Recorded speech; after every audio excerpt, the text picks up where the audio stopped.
This meeting will be recorded. It will also be available on the fingerlakesinvasives.org website after the fact. We will put it also on our YouTube Prism.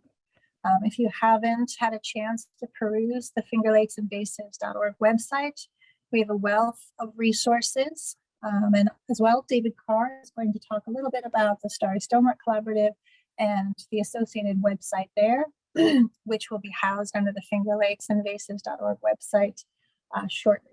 So we have a ton of resources, we have a ton of information. Please utilize us as a resource for invasive species moving forward.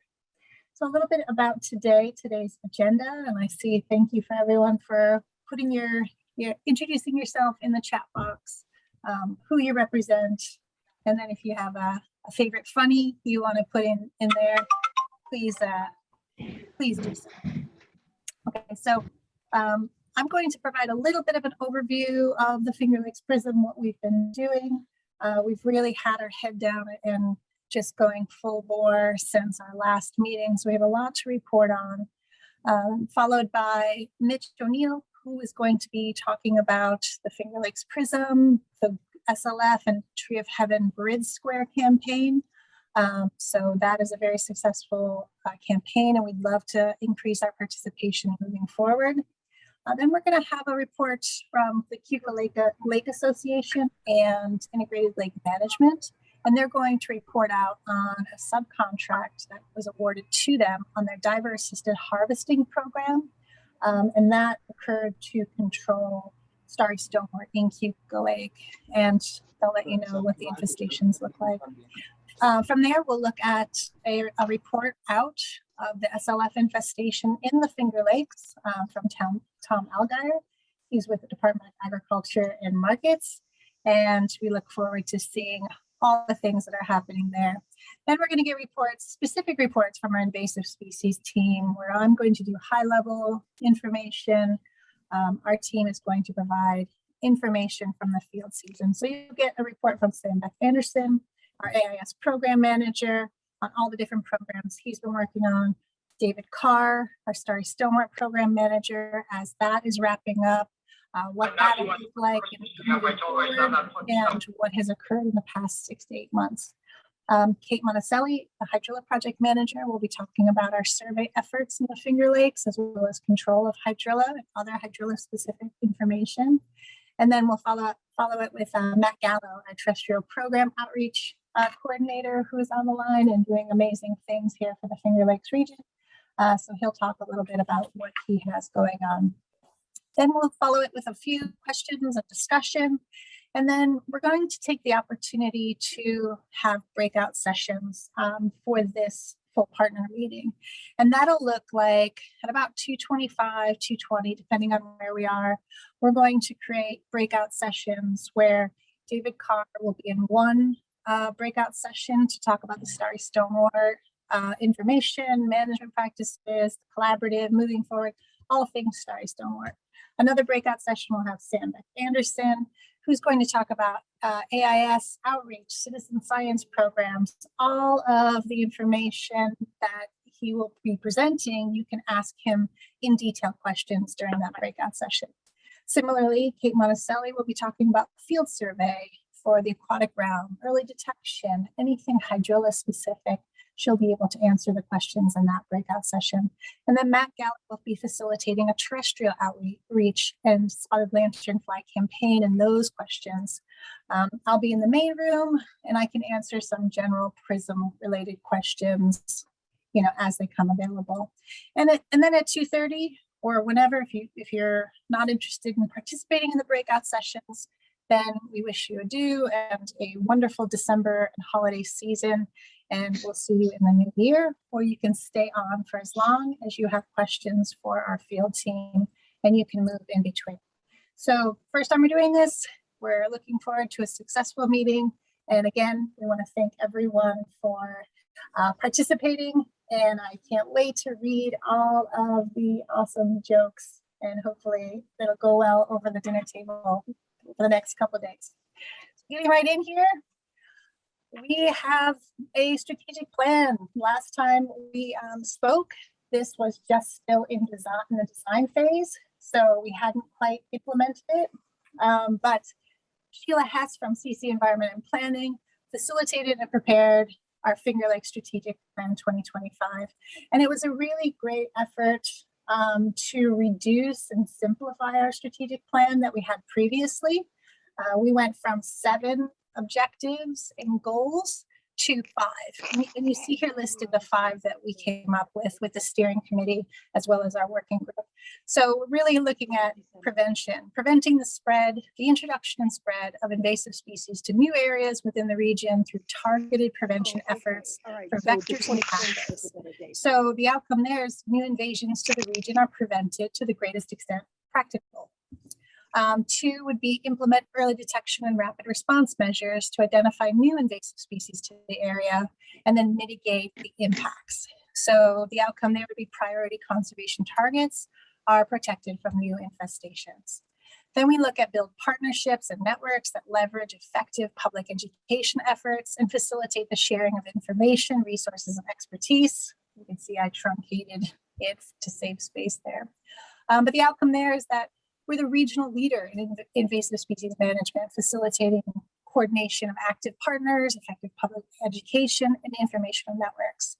Then goal 4 is control invasions through eradication, containment, suppression, and restoration, targeting high priority conservation areas. We know we have a ton of areas within the Finger Lakes Prism that we want to safeguard. So being strategic about that is of high importance, given that we don't have unlimited funds. The outcome there is the occurrence of an impact of highly invasive species are reduced in these conservation target areas. And then the 5th goal is to secure funding and legislative support from federal, state, and local governments. And this outcome is that adequate funding and consistent support ensures effective management across the region. We did have an update to our vision and our mission, and you can read about that online. The strategic plan is also available online.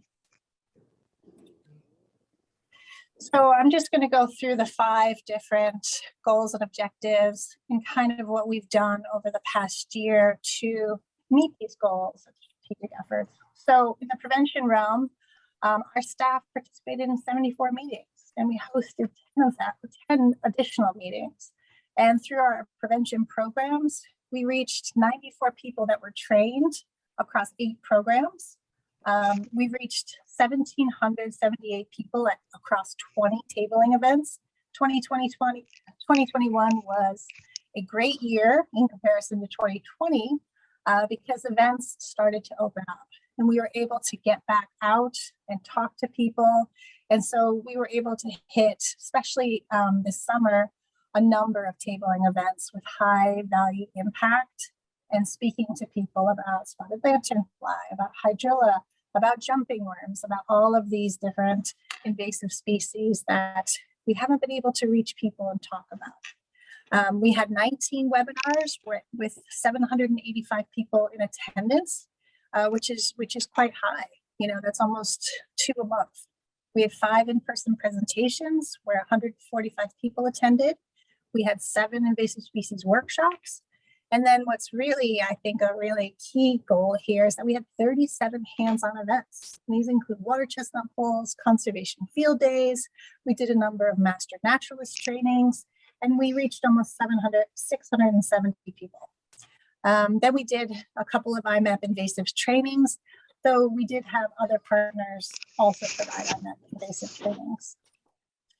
We created this, in terms of prevention, we created this SLF response to invasion framework. And this is really adapted from the rapid response framework from the New York State DEC. And this framework highly includes this prevention piece and early detection and reporting. And this is based on where the infestation is, and Tom can talk a little bit more about it as we go along. But we're really in this prevention and early detection for the most part in the Finger Lakes region. There's 2 counties that do have active infestations, but for the rest of us, we really need to focus on this. And so our response is tiered. So most of us is in this pre-infestation phase where either it's been locally eradicated, you found 1 adult, but nothing else contained, or, you know, now there's also in Tompkins and Broome County, these small number of reports we're not, in my opinion, we're not quite in this large infestation yet. That would be downstate, lower Hudson, kind of creeping up into the Catskill region. So our response is tiered in this respect. And Matt is going to talk a little bit more about that campaign moving forward. But we, in the prevention realm, have put out traps. We contracted with Dr. Katie Amatangelo from SUNY Brockport. She has put up, her and her graduate student, a number of traps within the state parks, within Monroe County, local areas, county parks as well. And so this was a subcontract through the Finger Lakes Prism to monitor these. But we also have partners setting up traps. So Cornell Cooperative Extension of Yates County had a few traps up. We had a local volunteer, Steve Bromka, putting up traps in areas where there was a high frequency of tourism or people coming from Pennsylvania or downstate. So looking at, we have a limited number of traps. How do we prioritize putting these up? Moving forward, we're going to be purchasing a large quantity of traps. And so we're taking names of groups, individuals who are able to put up a trap on a tree of heaven and monitor it twice a month. So every 2 weeks, approximately, you would go out.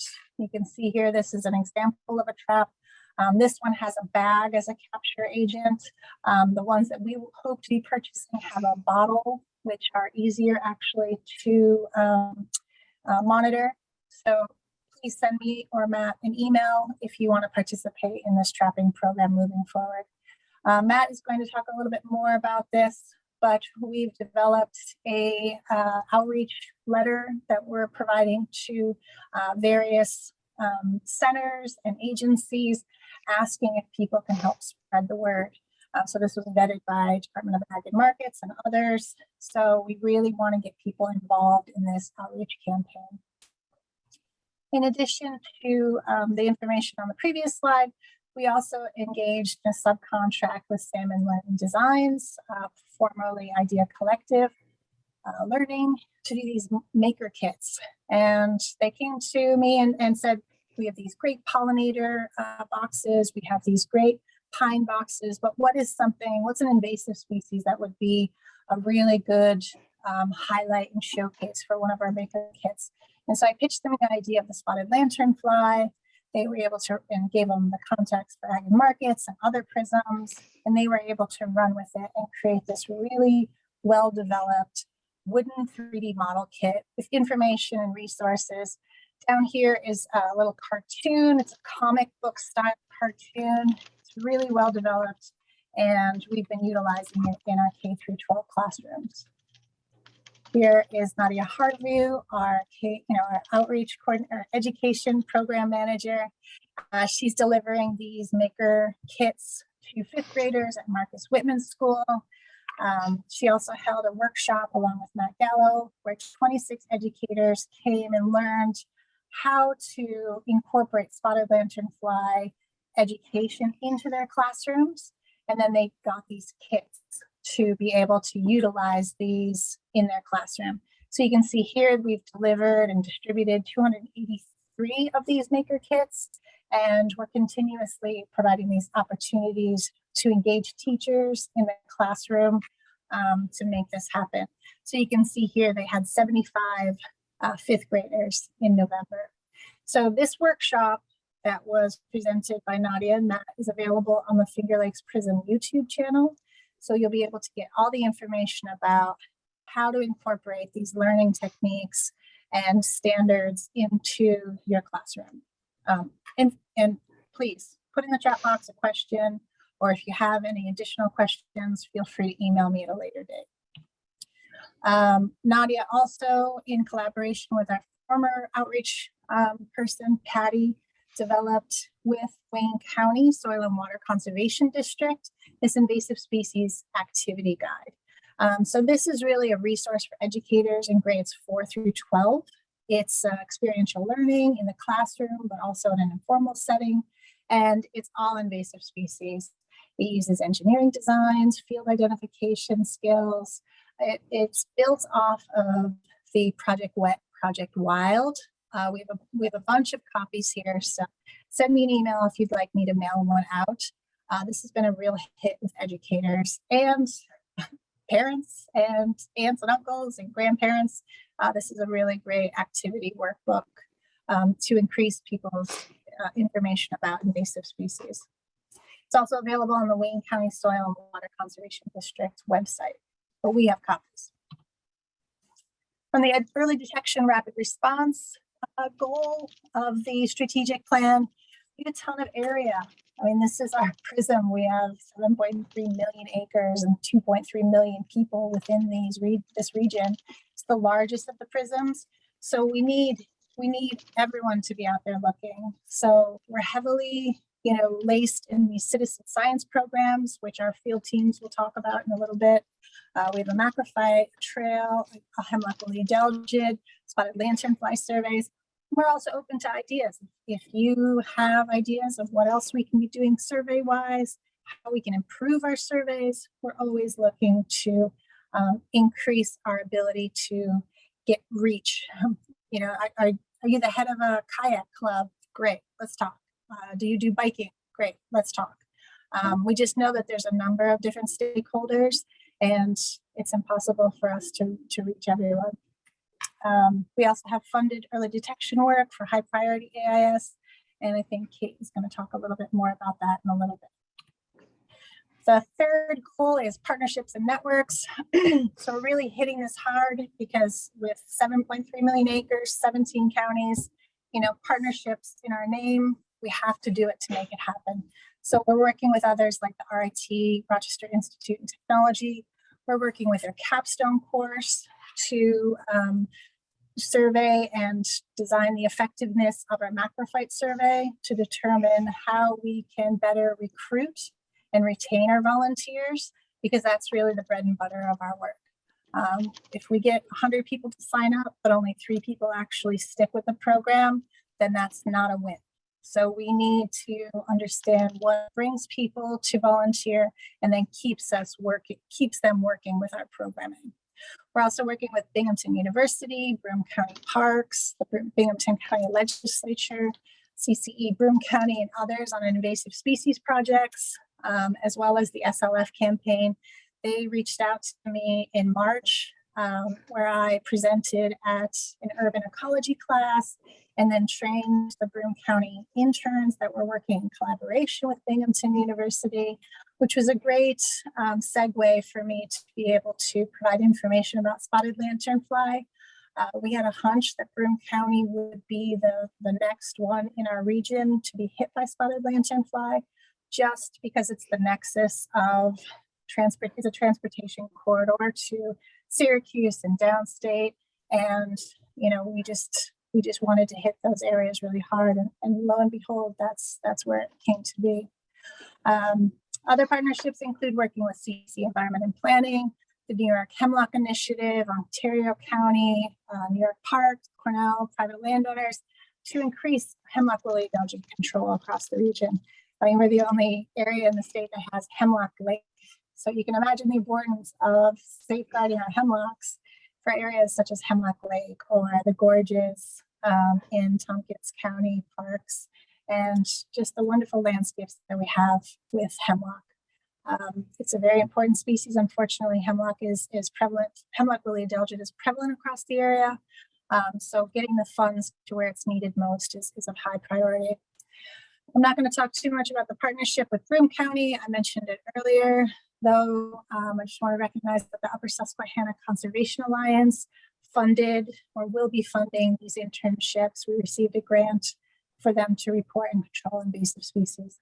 And then lastly, working with lake associations to identify aquatic invasive species, looking at workshops to mitigate AIS. The goal control, we have a number of control projects. We also have subcontracts through our RFP call for proposals on how to control invasive species with the region. So quickly, we've got water chestnut, giant hogweed, gypsy moth control at Camp Cutler in Naples, Hemlock woolly adelgid, starry stonewort, and others. So the pictures here do it better than I can. I just want to make mention that our giant hogweed project, previously funded by the USDA and RCS, that ended at the end of June, and then the PRISM took on the rest of the remaining funds to continue 2 employees to work with a New York State DEC in their giant hogweed program. So you can see here, we really worked across the state. We worked across 3 PRISM regions because our region isn't big enough. We had to go into 2 others. And in this field season, we controlled almost 29 acres, visited 203 sites, and then surveyed over 230 acres. But what's really impactful here is that we've had this project since 2016. And so we've controlled over 225 acres, conducted almost 1,600 site visits, and we've surveyed almost 650 acres for high priority terrestrial invasive species. We increased the state's capacity to address giant hogweed by over 20% just with our funding. So that really highlights the impact that the Finger Lakes PRISM is making on the state. The 5th objective here is to secure funding. So I just want to go quickly through here that along with New York State Office of Parks, Recreation, Historic Preservation in the Finger Lakes region, Kyle Webster and his crew, we received a cooperative weed management area grant to survey, control, and target invasive species across 5 different wetland habitats. We received that Upper Susquehanna Conservation Alliance funding. We've committed to support Ontario County and their HWA suppression. Excuse me. And then we also have additional FLOPA funded early detection work, Watercraft Steward work, and hydroacoustic control.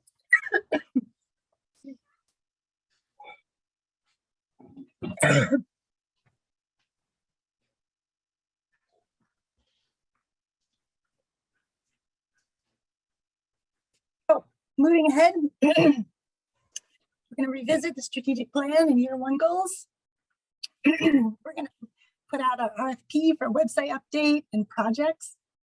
We always do billboards and mobile billboards for AIS, but this year we're hoping to do some spotted lanternfly billboards. We have boot brush stations for several locations. I believe we have almost 10. And then we're going to continue our SLF outreach and work with state programs. So from there, I think that that's the end of my slides. And we'll hold any questions because we're just a few minutes over time. And I want to let Mitch O'Neill jump in with his IMAP invasives presentation. Otherwise, I wouldn't be able to answer any questions. Thanks, Hillary. I'm going to share my screen.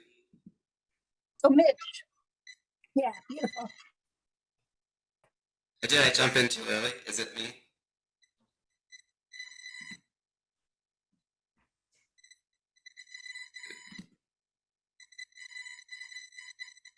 Can everyone see my screen? Yeah, Mitch, there's a little bit of a feedback coming from your microphone. There you go. I'm not sure if you're speaking. Yeah, Mitch, your sound is not good, Mitch. I'll switch my audio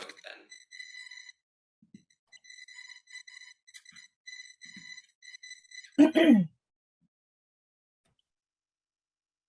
We see your presentation, but I don't hear you.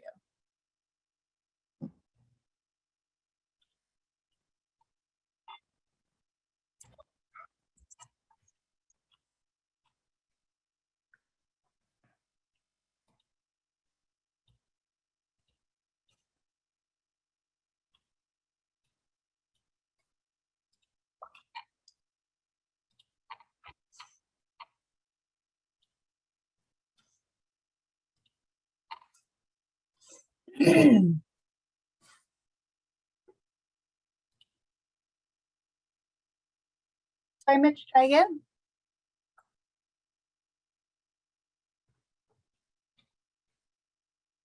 All right, hopefully people can hear me now. Sorry about that. I tried to test my audio at the beginning, but I guess something went wrong in between the beginning and my presentation. So sorry about that. But now I'm on phone audio, so I hope people can hear me. You're all good. Okay, thank you so much. Thanks for your patience, and thanks to Hillary for giving me the opportunity to talk. So I'm Mitch O'Neill from the New York Natural Heritage Program. I work on the IMAP team, and I'll be talking about how community science has been really helpful in monitoring spotted lanternfly in New York State and in the Finger Lakes specifically too. So I'll be mentioning IMAP invasives several times today. So if anyone's not aware of us yet, I wanted to just tell you what IMAP invasives is. So it's an online invasive species database. It's used by several states and provinces in North America. In New York State, it's run by the New York Natural Heritage Program, where I work, and it's the centralized invasive species database to support PRISMs, state agencies, and other partners working on invasive species issues. So you can report observations to IMAP, you can view distributions in IMAP. We have a lot of partners who have email alerts set up, so they see if there's a new species in a new region. You can track control efforts and results, and all sorts of other stuff. So I encourage you to learn more at our website, nyimappinvasives.org. And I won't go into detail here. Hillary talked about spotted lanternfly earlier. I'm sure many of you have heard about spotted lanternfly. One of the big things that I always think of first when I'm thinking of spotted lanternfly in the Finger Lakes is the potential impact on vineyards, because a spotted lanternfly feeds on grapes. So that's a huge concern, but there's also a big variety of other impacts as well. And there's, of course, this huge coordinated effort between a bunch of organizations, so the PRISMs, state agencies, partners beyond New York, a lot of great work and a lot of really good collaboration going on, trying to monitor spotted lanternfly and prevent its destruction of our natural resources. But no matter how impressive this list of organizations collaborating is, New York is a huge state. We're always going to need help filling in the gaps. So that's where people from the general public, local partners, all sorts of people, volunteers, that's where pretty much anyone else comes in. So we're always looking for more help. And so in particular, we need more eyes on the ground, and we need data going into IMAP invasives where ag and markets can review reports. And so for 2021, we recognized that, and we asked partners and volunteers to pick locations to survey, check for spotted lanternfly and tree of heaven. So tree of heaven is spotted lanternfly's preferred host. It's another invasive plant. It's not the only thing spotted lanternfly feeds on, but it is the favorite food of spotted lanternfly. And then, sorry, I got distracted. Yeah, so check for those species multiple points throughout the year. And then the third thing we ask people to do is then report whether or not they found the species to IMAP invasives, so that ag and markets can review those reports. And when I say we asked partners and volunteers to do this, this was a collaboration between the New York Natural Heritage Program and the New York State Department of Ag and Markets, with a ton of help and collaboration also with the PRISM network, DEC, and other state agencies. And so we asked for your help, and everyone delivered for the most part. So we were very impressed with how much effort there was throughout the state, how much people latched onto this effort. So we got hundreds of records coming into IMAP invasives this year. You can see this map. It was last updated a month or two ago, but you can still see all of this effort all throughout the state. We got a lot more reports than we ever had before in IMAP invasives. So we're very pleased with the participation this year. And just to highlight the efforts in Finger Lakes in particular, so this is a map of the spotted lanternfly not detected data in the Finger Lakes PRISM in IMAP invasives. And you'll see that there was a lot of places that people checked. So there's a lot in Rochester, Syracuse, Ithaca, Binghamton, but also spread throughout the state in between those main population centers. So this is what we like to see. It was really great to see that people are checking for spotted lanternfly and they are not finding it. So at this point, I don't have it on the map here, but in terms of where spotted lanternfly has been detected, to my knowledge, it's still just that one location in Ithaca, and then Hillary mentioned Binghamton as well, or Broome County. So beyond that, it's really great to see that people are going out, checking, and not finding it. So hopefully next year we'll see another map full of not detected records. But of course, it is possible that we will find more locations, which is why we're checking. And so that was kind of the thank you. But then my next point here is sort of a call to action for next year. So there are, while it's wonderful that we have people checking in all these locations, you will notice that there are some other places in the Finger Lakes where we don't have not detected surveys yet. And especially when we think about it in terms of where Tree of Heaven is currently, there are places in the Finger Lakes where we really need to have people out there looking for spotted lanternfly next year. So we look forward to having even more participation next year and continuing to monitor the spread of this species in the Finger Lakes and in New York more broadly. And so this is my last slide for anyone who's interested in participating. So we're kind of transitioning from year 1 to year 2 for this project. So we aren't necessarily asking people to sign up right now, but there is certainly stuff you can do at this time through the winter. So you can join IMAP to get set up with a mobile app so that you're ready whenever you see a spotted lanternfly. You can just get that report right in. Keep an eye out for spotted lanternfly egg masses, keep an eye out for Tree of Heaven, and report your findings to IMAP Invasive. And then on February 1st, our Grid Square sign-up map is going to be reopened for sign-up. So there'll be a map where you can select a location that you want to claim, and you'll be the person who surveys that Grid Square for the year of 2022. And then I just have some links to where you can learn more about this and connect with us on social media, etc. And I'm happy to answer questions in the chat, but in the interest of not getting us too far away from our agenda here, I'll hand it back over to Hillary. I appreciate that. If anyone does have any questions, please feel free to put it within the chat. Mitch will be on for a little bit longer, so he can monitor if there are any questions throughout the chat. And that's great that you're doing a bunch more webinars. I think that's really useful in 2022 to get this program up and going. So I appreciate all that you're doing, Mitch. Thank you. So I don't see any questions in the chat. So we are going to move along to the Kuka Lake Association and Integrated Lake Management. I wasn't sure who's holding the slides, so I've made Debbie and Maria both co-hosts. So you should be able to share your screen. Great. If you want. Great. This is Debbie. I have the slides. Maria, I'll go ahead and get the presentation up, and then you can walk us through. I think you've got the first few slides before we tag over.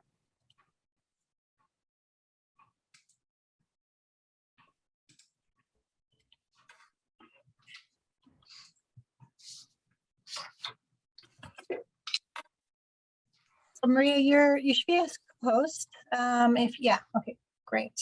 Well, I guess Debbie's sharing the screen. Yeah, can everybody see what we've got up? Yes, you're not. Okay, now you're in presenter mode, so you should be all good to go. Okay, great. And then Maria, just I'll go ahead and advance, and you can just let me know when you're ready for the next slide. Okay, and we are recording this. That is correct. Yep. Great. Yeah, so this is a presentation of what we did on Kuka Lake to remove starry stonewort using diver assisted suction harvesting, or DASH.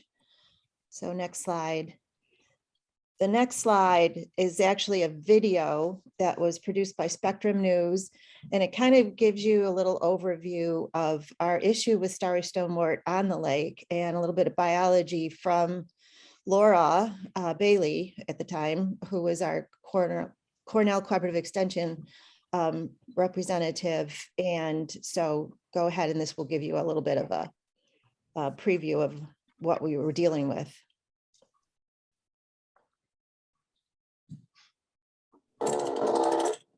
Jeff Colby of Massachusetts just spent some time out in Kuka Lake. We rented a cottage here and we just brought the boat back. It's very windy out there today, but we were here for 2 weeks and we used the boat, you know, most of the days that we were here. Upon docking at the Penn Yan outlet, he was greeted by Kuka Lake Association Watercraft Steward Ross Abbott. Would it be okay if I inspected your boat and trailer for aquatic invasive species? Yes. Thank you very much. After a quick inspection, This is a native narrowleaf pondweed, so this is not the invasive that we're looking for. Abbott does these inspections because of an invasive species that was discovered in Kuka Lake, the starry stonewort. It is a macroalgae native to Europe and Asia that found its way to the lake within the last several years. Laura Bailey is a natural resources educator with Cornell Cooperative Extension. She says this particular algae spreads easily, and with no predators to feed off of it, it could potentially drive out the local fish species and change the lake's ecosystem. Doesn't require a seed, it doesn't require a root, it just requires a piece of this plant caught on a watercraft. And then that watercraft goes to another water body, launches, this fragment falls off into a new water body, and it can root and establish a whole new population just by a piece of it. As the water steward, Abbott also monitors how much starry stonewort is in the Penn Yan outlet that leads to Kuka Lake. This is accomplished with a rake toss. This is our starry stonewort pile, and this is our pile of native species. He's not surprised that he pulled out a lot more starry stonewort than anything else. It's grown up higher in the water column, so it's tended to actually crowd out some of the natives underneath it at this point. And it has become a more and more dominant part of the sample in the past few weeks. If not controlled, Abbott says the starry stonewort would push out local sunfish and bass, which would hurt fishing and tourism. That's why, as a water steward who grew up on the lake, he teaches boaters like Jeff how to prevent the spread of invasive species. This area has always been very, very important to me. And it's important to me that also plants like this, starry stonewort, don't end up in other places, because I know those places are just as important to other people as Kuka is to myself. In Penn Yan, Phil Boudreau, Spectrum News. So you can see that we are highly concerned about the spread of starry stonewort, and it is a highly invasive species. We have a timeline for when it was introduced. It was, or when we found it in 2016 in the outlet, and that's where Ross was talking from.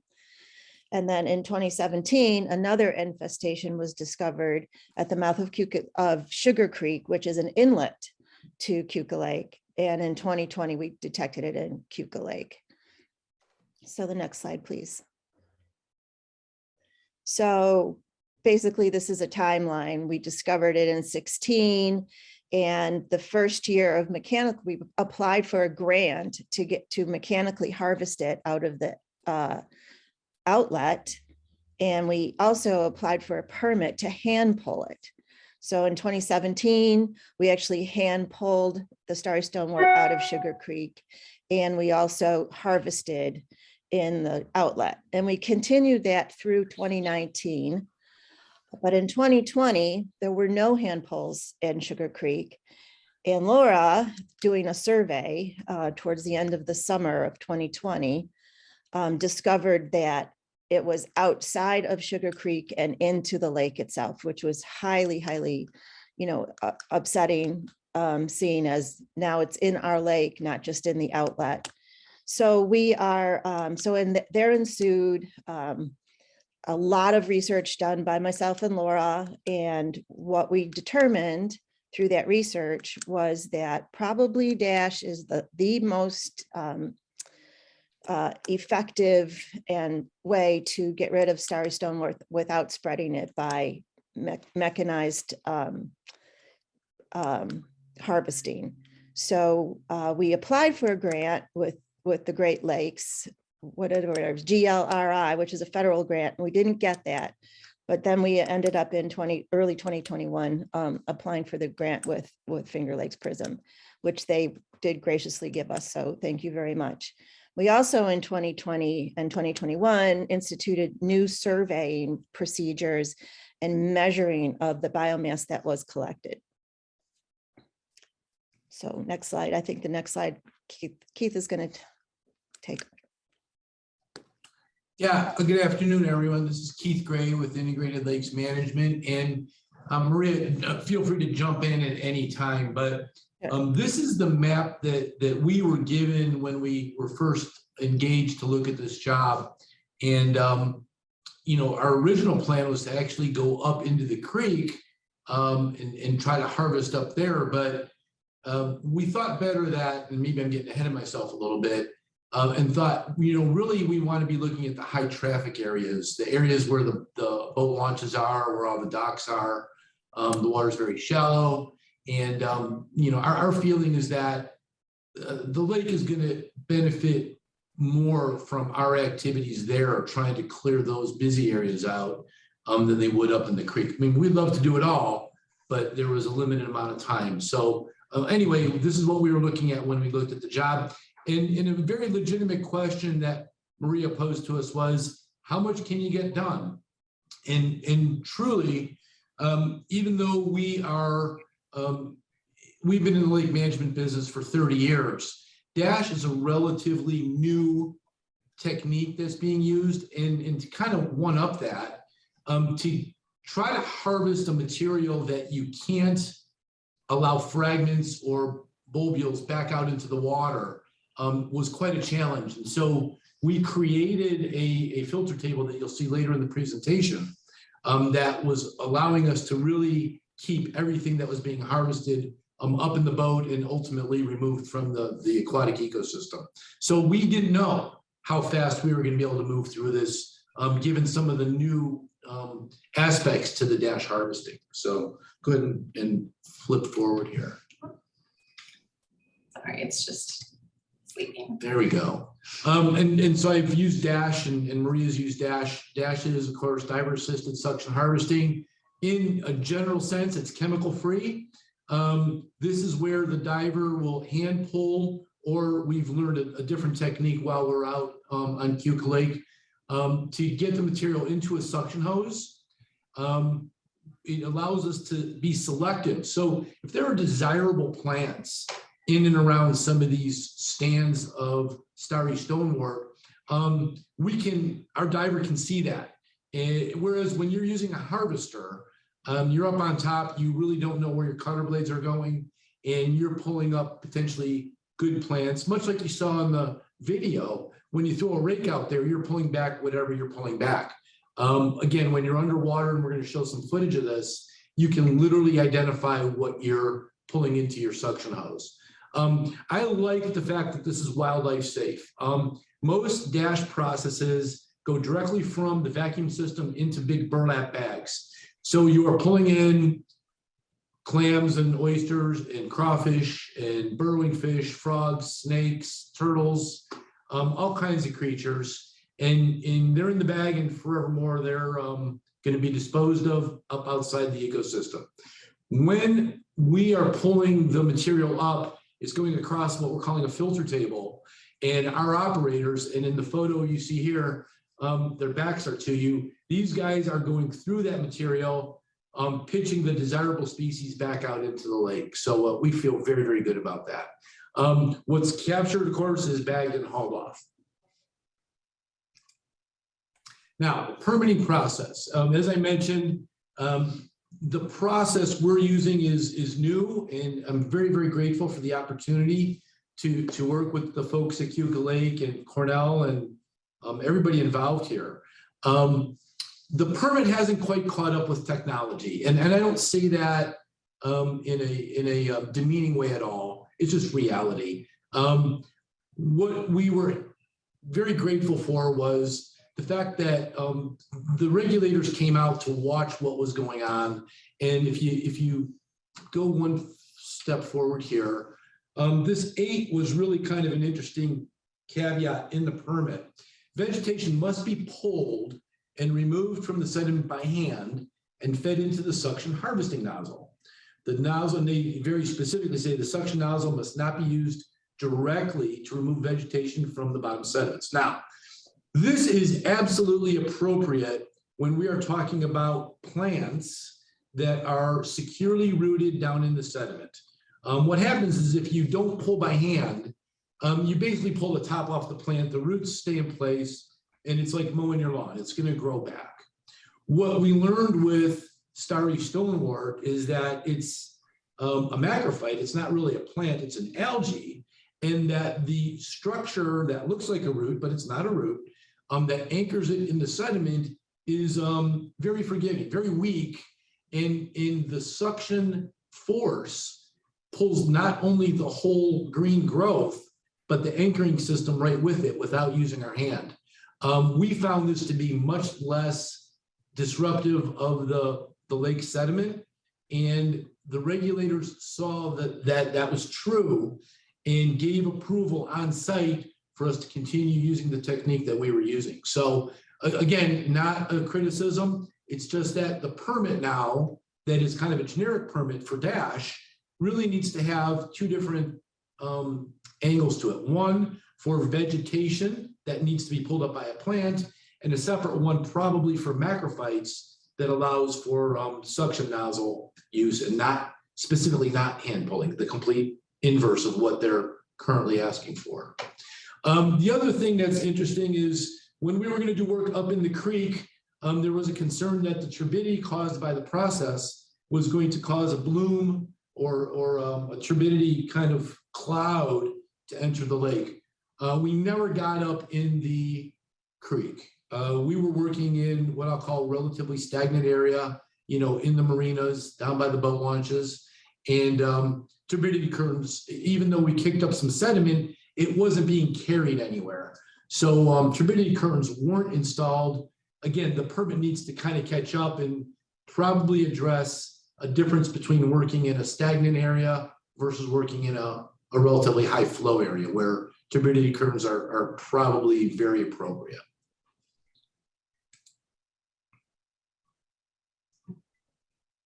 Play a little video for you here. All right, thank you, Philip. The Cayuga Lake Association and Cornell Cooperative Extension are also taking active steps to get rid of starry stonewort. They brought in Integrated Lakes Management from Illinois to pull out starry stonewort by vacuum from the northwest branch of Cayuga Lake. Keith Gray, president of ILM, says it's a safe way to get rid of them without harming the lake's ecosystem. We care about the environment. Our entire staff is made up first and foremost of ecologists and people who care about the environment. While chemical control of invasive plants is an option, it's a tool, we work very, very hard to develop ways to remove the invasives and restore the ecosystem without using harsh chemicals. The Finger Lakes Institute says the starry stonewort has also been found in other Finger Lakes, such as Canandaigua, Cayuga, Owasco, and Skinny Atlas.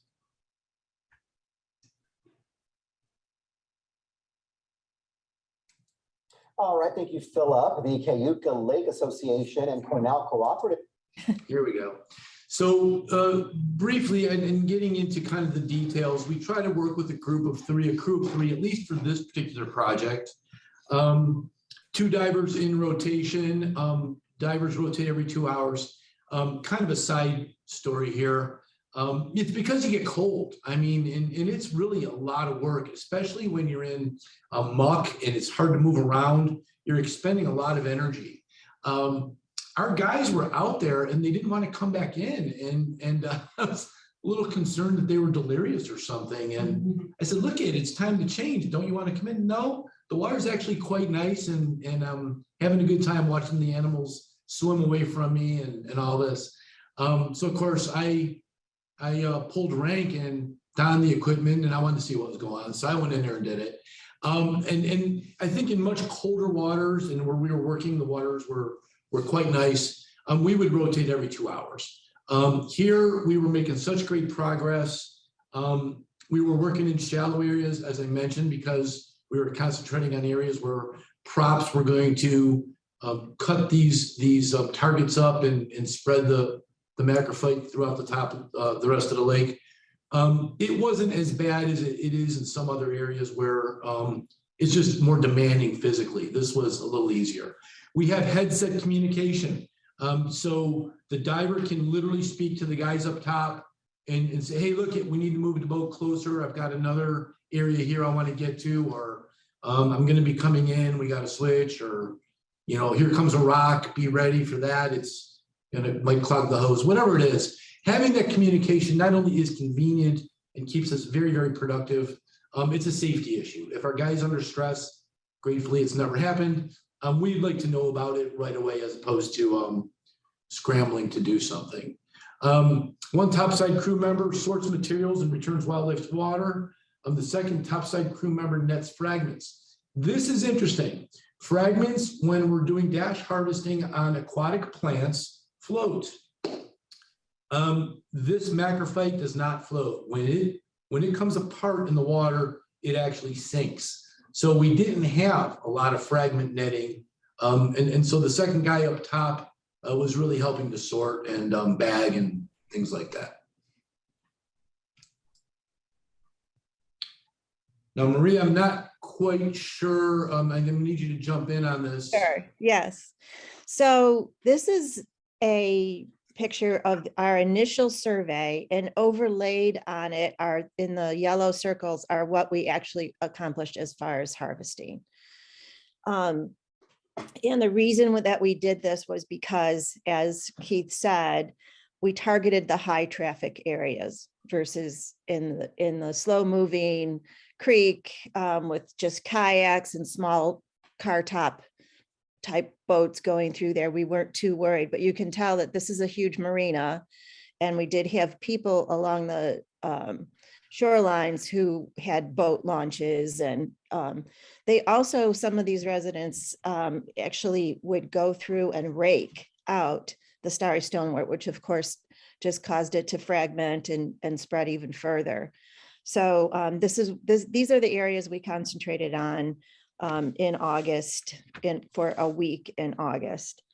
So you can go to the next slide.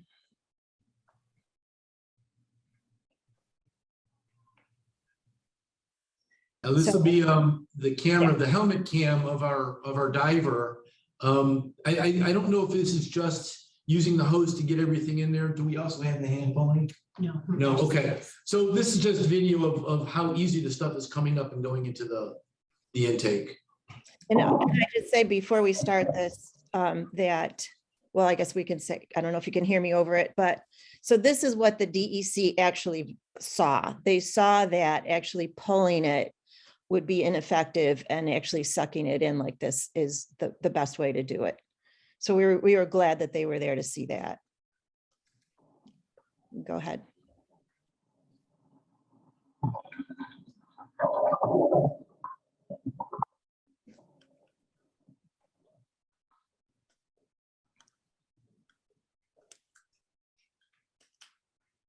Another video. Yeah, this is just at the filter table. Now that hose comes up to this filter table, and you'll see what it looks like once it becomes exposed to our separators here.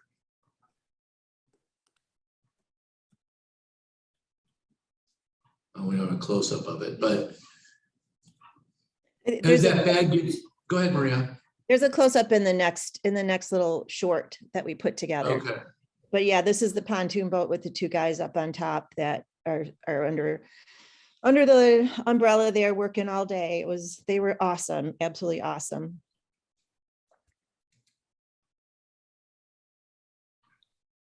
Maria, this is the short. Do you want to describe that, or do you want me to go ahead and play it? Yeah. So thanks, Debbie. This is a very short piece we put together with the KLA through some video we had taken, along with maybe something we got from ILM, but we put this out to our members to show them what they were doing, how we were using their funds to do this. Yeah, and it does show a little bit of close up, and it also shows them separating out the critters. from the starry stonewort and the fact that it is completely starry stonewort that's coming up. There's no water lily, there's no eelgrass, it's just the starry stonewort.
Okay, so the next 3 or 4 slides are basically that same map you saw at the beginning. This is the pre-survey. I want to note that that is not turbidity, the brown, it's just that it's shallow. That area is shallow. So you can see where the drop off is and the lake is blue. So all those shallow areas were what we surveyed. And the way we surveyed it was Ethan Hall from Yates County Soil and Water Conservation District and Laura Bailey from the Cornell Cooperative Extension and myself went out in kayaks with a GPS device, a Trimble. And Ethan basically wrote down the exact coordinates of these sites, and Laura recorded the density of the the amount of the invasives, including non-invasives, the eelgrass and anything else, allodia, all kinds of the other plants, macrophytes that were there. So we did a really extensive survey, and this was in late June. So the next slide. So that same survey, this is where we ended up targeting the for dash. So the next slide. So this slide shows it's the same map, but overlaid on, well, it's a new map basically, but Ethan, after the dash was completed, we went back out, did that same survey again with Ethan and Laura and I, and you can see that we not only was the original starry stonewort there, but we saw new infestations in yellow all along the shore there, which means that between our initial survey in June and in August when we harvested, that starry stonewort had spread significantly along the shoreline, especially in the marina and along the areas around the marina. So it was pretty disheartening to see, but you can also see in blue where we had harvested, there was no starry stonewort present after the harvest. So we really did a good job with the dash. ILM did a great job, and we're looking forward to using them again next year. We will do another survey again in the spring next year, and we'll see how much of the starry stonewort is coming back. So the next slide. So this shows what Laura did as a species count pre-dash was. And then after dash. So starry stonewort is in yellow on the pre-dash survey and in blue. So it actually increased in quantity and locations between August and September. So unfortunately. The cost. Yeah, was this you or me? I lost my note on this one. I'm sorry. Oh, I'll go through it real quick. Okay. Just so y'all know, We got a 10,000 grant, hopefully from part of this presentation is to secure our grant from Finger Lakes Prison, which we were very grateful for. It was $3,000 for the mobilization of the equipment and the staff to come from basically Illinois, and was around $2,000 for 5 days of work. The KLA provided lodging and some of their meals, but they were very great people to have, and we were very happy to have them come, and I think it was a very great project for the cost. So next survey, next line, yeah. And this is what we learned. Well, we learned about the nature of starry stonewort in our ecosystem, that it's quite brittle, that under the mats where these starry stonewort, which create these very dense mats, there is nothing else in there. The only thing that can basically survive with the starry stoneworts is eelgrass. No animals, nothing. So, and it spread very rapidly in July and became very dense in marinas and residences north and south of the marina. Residents we found this out by being there, were attempting to remove the starry stonewort and every other weed to clear their swimming areas. And of course, that only serves to make it spread further. And in those 6 days of harvesting, ILM collected 135 bags of starry stonewort. Each bag represented about 100 to 200 square feet. So it was about 3,400 square feet and 2.5 meters of starry stonewort collected. As opposed to mechanical harvesting, this was pure starry stonewort, not mixed with other plants, aquatic life. And in Laura, Laura's on, I think, in her surveys, and actually we started measuring the biomass of the mechanically harvested starry stonewort, which was not pure starry stonewort, obviously. It turned out that what we harvested, 22.5 square meters of starry stonewort, was similar to the mechanical harvesting. So, and obviously, we didn't get out any of the native species, and we didn't get out any little fish and all that kind of stuff. So, which we do have come out when it's mechanically harvested. So next slide, please. So I think this is you, Keith. Okay. Maria and I discussed ways we might be able to be a bit more productive. I'm jumping down to probably the third and fourth bullet points here.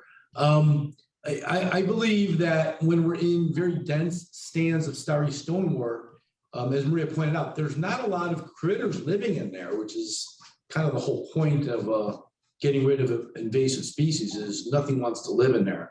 The work up top is actually quite easy. You're pretty much shoving all of the harvested material into a burlap bag. You don't really have to go through it very carefully. When we're doing areas that are kind of a mixed population is when we start pulling up other things, and people up top got to be on their toes. I believe that our resources can be better used by really keeping the expertise down in the water. And maybe using volunteers or locals to separate up top. It's not hard work. It just takes eyes and hands and people caring.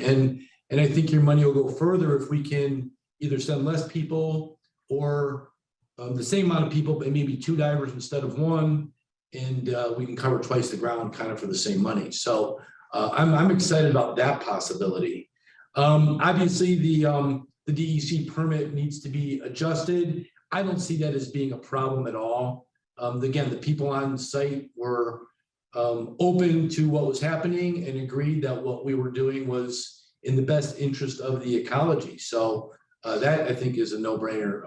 I don't want to speak for them, but I just think that makes a lot of sense. Oh, the timing, yeah. We had a little bit of a challenge last year, I think, in getting the permit and getting all of our ducks in a row. And it was, Maria, was it August or September by the time we got out there? Yeah, we didn't get out till August 9th. Yeah. So, Well, yeah, if we can get the permit, now that we've gone through this once, and we get the permit sooner or quicker, we would be happy to show up earlier, before there's a lot of traffic on the lake, before these plants, get really dense. And I think we can cover more ground and give you a better value if we get out there earlier in the season. And then additional management practices, I guess I'll leave that to you, Maria. If you're talking about chemicals or signage or clean boat programs. yes. Well, we do have a lot of signage already. We are doing a lot of communication with, as you could tell by the Spectrum reports, and with our with our members, and also with the people along the lake, because we actually went door to door to explain to them what was going on. So we are thinking of, after using Dash, of trying to use some chemical control. So we are looking into that. That also has to be permitted. We didn't get the permit last year, so we're going to try again this year. And we may or may not need the chemical control. We're hoping that Dash will be much more effective, since we've learned so much about it next year. Maria, there's a number of questions. I don't know if you want to finish up your slides and then we'll go through them, or. So I guess we kind of already went through what's here. We're going to apply earlier for the permit. We're going to hopefully get Dash in there earlier, and maybe include volunteers. So we have maybe two divers, or maybe 2 boats. We may or may not follow up with chemical control. We're going to continue to survey as much as possible, and continue to educate as much as possible. Another thing we thought of was encouraging the use of small, unregulated benthic mats to homeowners who are now raking or cutting their weeds. So that's all next year. And thanks to everyone. Everyone was such a great help. Of course, Cornell Cooperative Extension, Laura Bailey, the Story Stonework Collaborative helped us with our research, and even with one of the surveys. Yates County Soil and Water Conservation District helped us with the surveys and the GPS coordinates. The Finger Lakes Museum provided us kayaks. And the Kuka Lake chapter of the Isaac Walton League actually provided us access to their land, which is what they own along Sugar Creek. Greener Pastures Composting took all that starry stonewort and used it for composting up in one of the vineyards, Hunt Country. And of course, the town of Jerusalem, who hauled away the starry stonewort. And I'd be terrible if I didn't mention the marina owner, Jack, who provided the boat with docking at his marina and let us put the bags of starry stonewort on his property. He was extremely helpful, and I'm blanking on his last name, I'm sorry, but he owned the marina where we were doing all We that. just called him Captain Jack, Maria. I don't think he has Captain a last Jack, name. It's Captain yeah. Jack. Great, Maria, thank you. And ILM, this has been a great presentation. It's generated a lot of questions. We're a little over time, but I want to, Laura's been great about answering some of the questions that have come through on the chat box. But I want to maybe have 2 or 3 put out there. One woman is asking if there is anyone in Ontario, Canada, that would be able to provide this Dash survey. Specifically, the lake that she is speaking of is about 2 hours northeast of Toronto. So I don't know if ILM, you are an international company and could travel across borders. Certainly now that they're open. We would not be opposed to going into Canada. I'm certain permitting would be a new challenge for us, but we would be willing to take that on. Great. Can you put your information in the chat box so that everyone can have it and they can reach out to you independently? Yeah, and Finger Lakes is on the way to Canada, so that's perfect. Wonderful. Maybe not from where you are, though. How serious a problem is resuspension of the bottom of sediments? I know that we have a couple videos showing that it directly impacts just the biomass, but were there any resuspension issues? So that is a great question, and as you might expect, it has all to do with what you're working in. Well, when working in a sandy, gravelly area, there is very little resuspension of sediment, and the diver has a very easy go of it.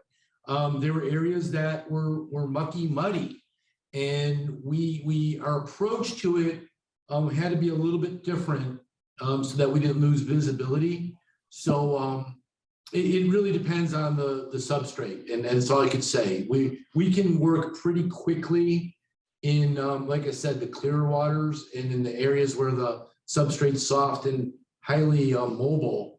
It slows us down for sure. And not only that, and if you want to go back, Debbie, to the picture of the boat with the cloud underneath it, I don't know if anybody picked up on that, but I'll show it to you.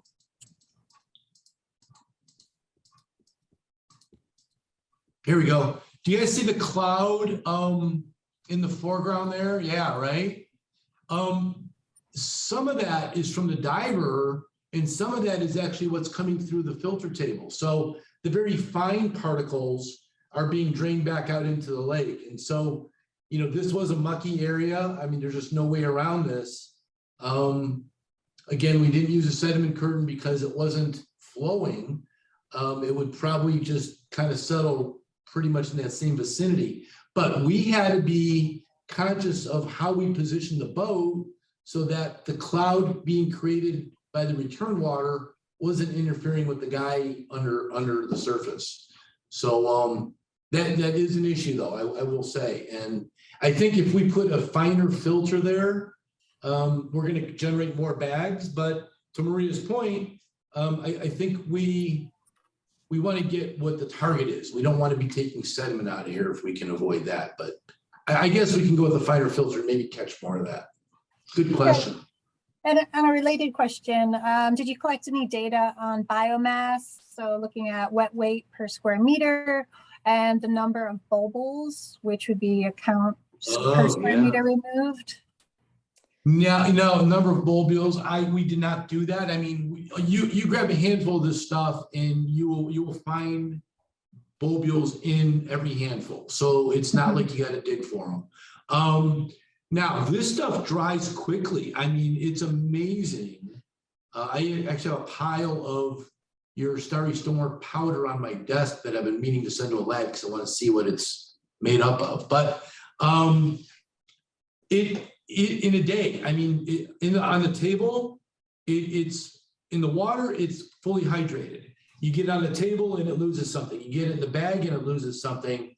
And by the time it sits a day or two, it's amazing. It loses a lot more. And it's actually disappointing once it dries. You're like, oh crap, is that all we got? But it's mostly water. And to talk about biomass, somebody would have to kind of standardize when in the process you're measuring this or what the multiplier is. So if you have it out of the water for 24 hours, do you then multiply by 2 to get what its biomass was in the water? That would probably be a question more for Laura than I don't know. Sure, there's standardization, I think, ways that you can measure this, and wet weight certainly would be the way to do it. Similar to water chestnut, you don't measure water chestnut a day or two later. It's a mush pile. You do it as you're collecting it. Yeah, I guess we can weigh the bag then right there. Each bag was 50 to 70 pounds. And we were doing 12 or 14 bags a day. So I don't know, whatever that math is. There was 135 bags. Okay. Great. Were you able to do any macroinvertebrate surveys? I know that you said that there were no animals in the capture or biomass, but did you also look for the smaller animals? We did not. We surveyed only the plants. We didn't survey for macroinvertebrates at all. So But there were a lot of nymphs. I remember pulling out a lot of nymphs in here. And I don't know if that's a seasonal thing or whatever, but those guys all made it back into the water. So they were a little disoriented after coming up the hose, but they were okay. There were a couple crayfish here and there. But Kuka Lake is going to do participate in WAVE, which is the water assessment by volunteer evaluators, but that's in the streams where we do the benthic invertebrates in the streams. But yeah, we're not doing that in the lake itself. Oh, sure. Yeah, you mentioned in here that there were no animal bycatch, but macroinvertebrates are animals. So I was just wondering about that.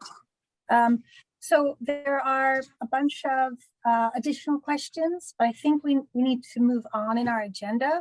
But maybe Maria and ILM would be able to stay for a little bit longer, maybe address some of the chat questions.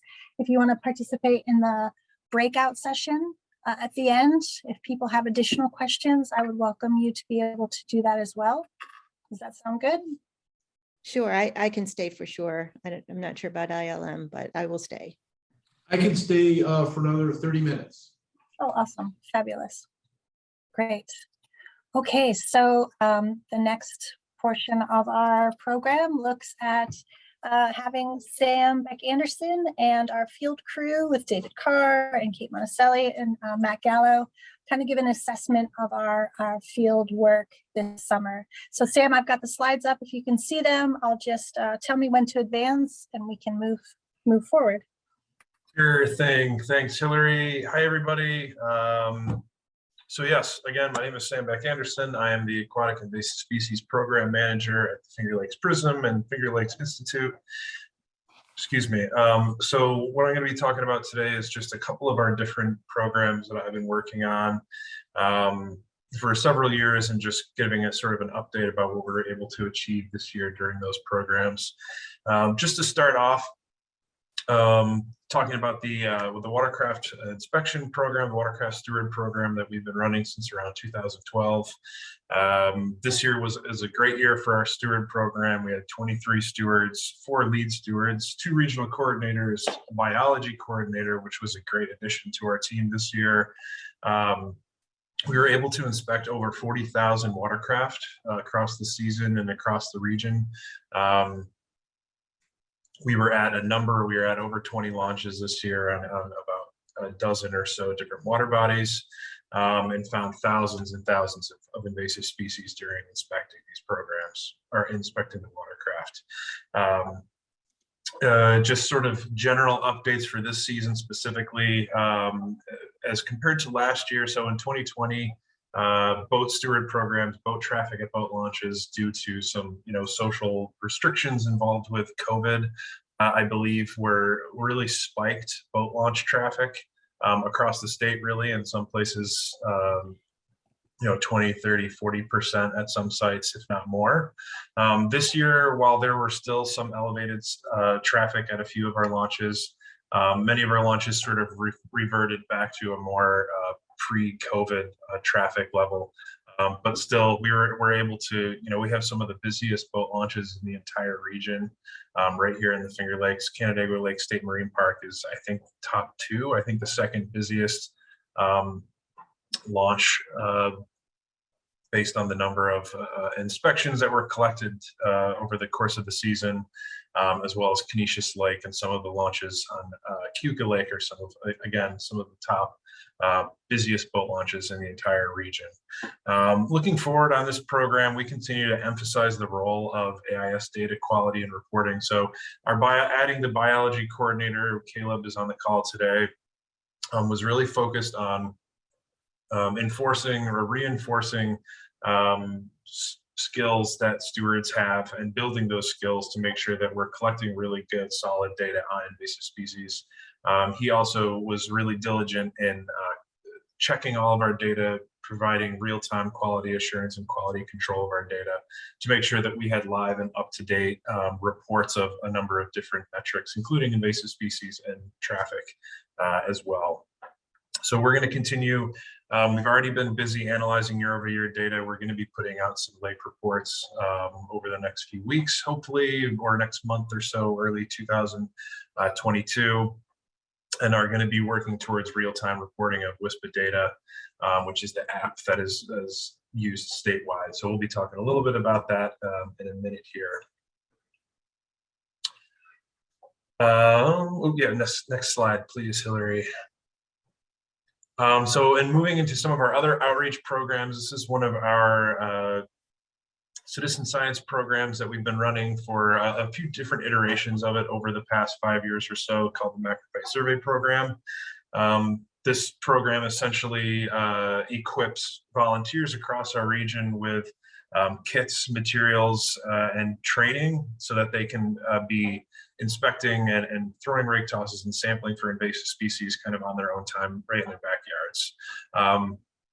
It's a great way to get people involved, and also kind of provides, valuable early detection rapid response data for the managers here and other stakeholders in the Finger Lakes. So this year we had a pretty good season with 33 volunteers across 16 water bodies.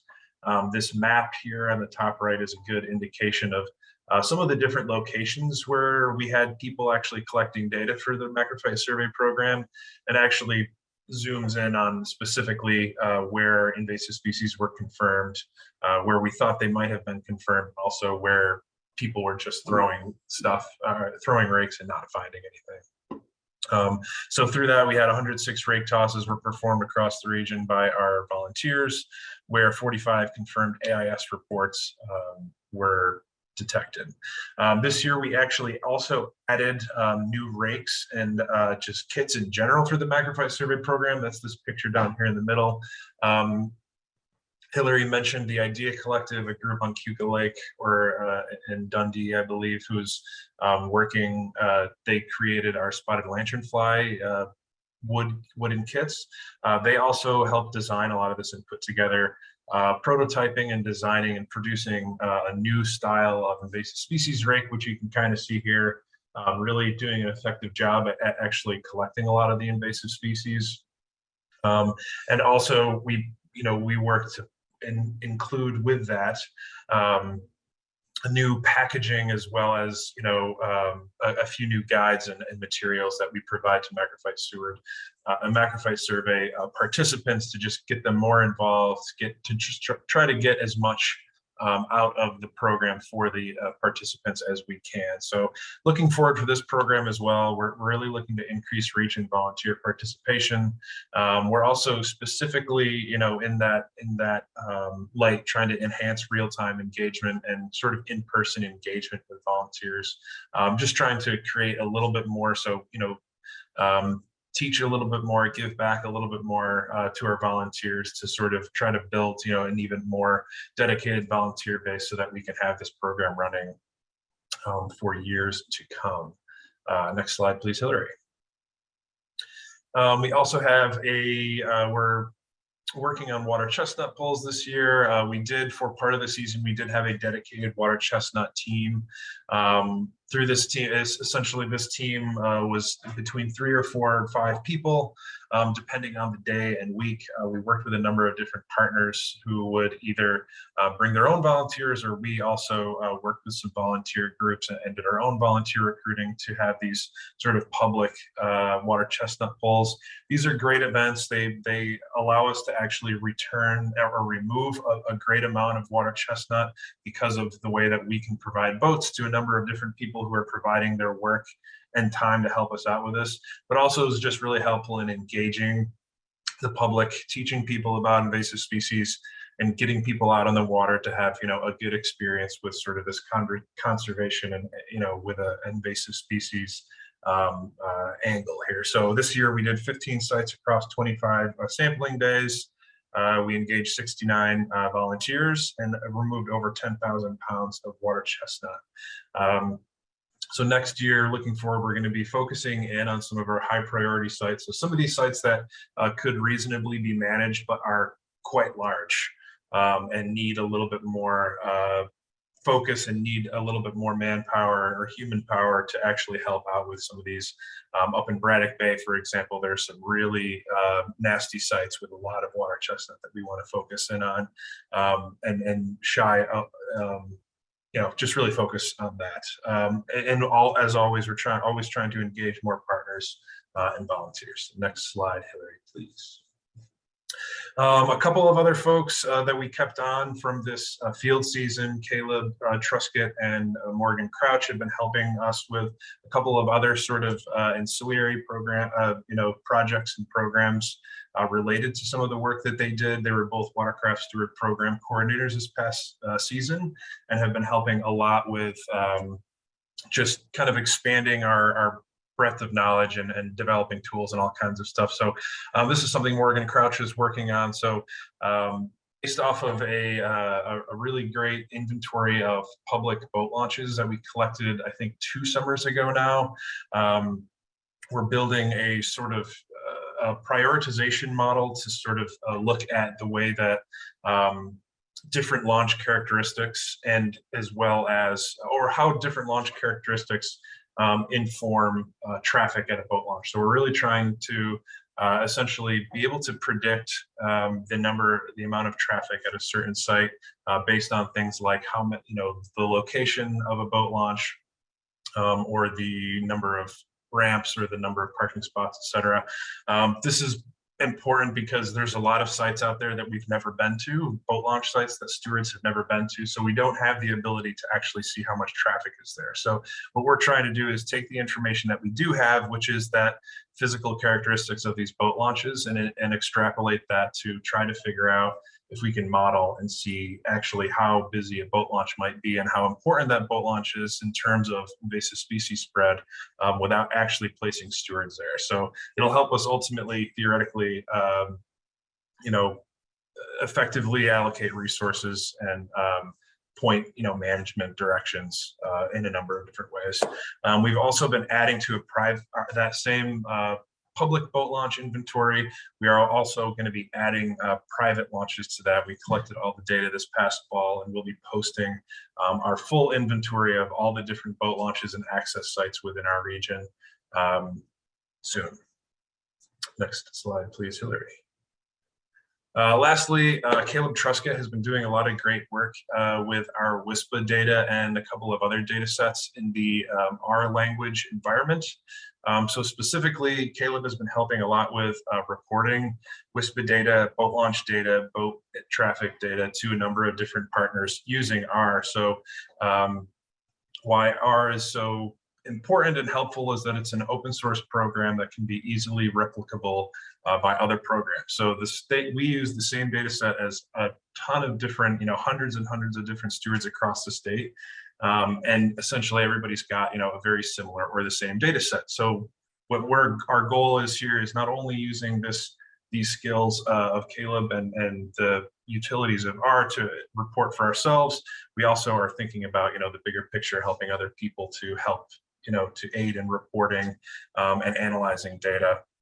And we are also, in that same, this is a great example here for a Tisco Lake, looking at just a quick overview, just with the click of a button, a couple lines of code that we can change.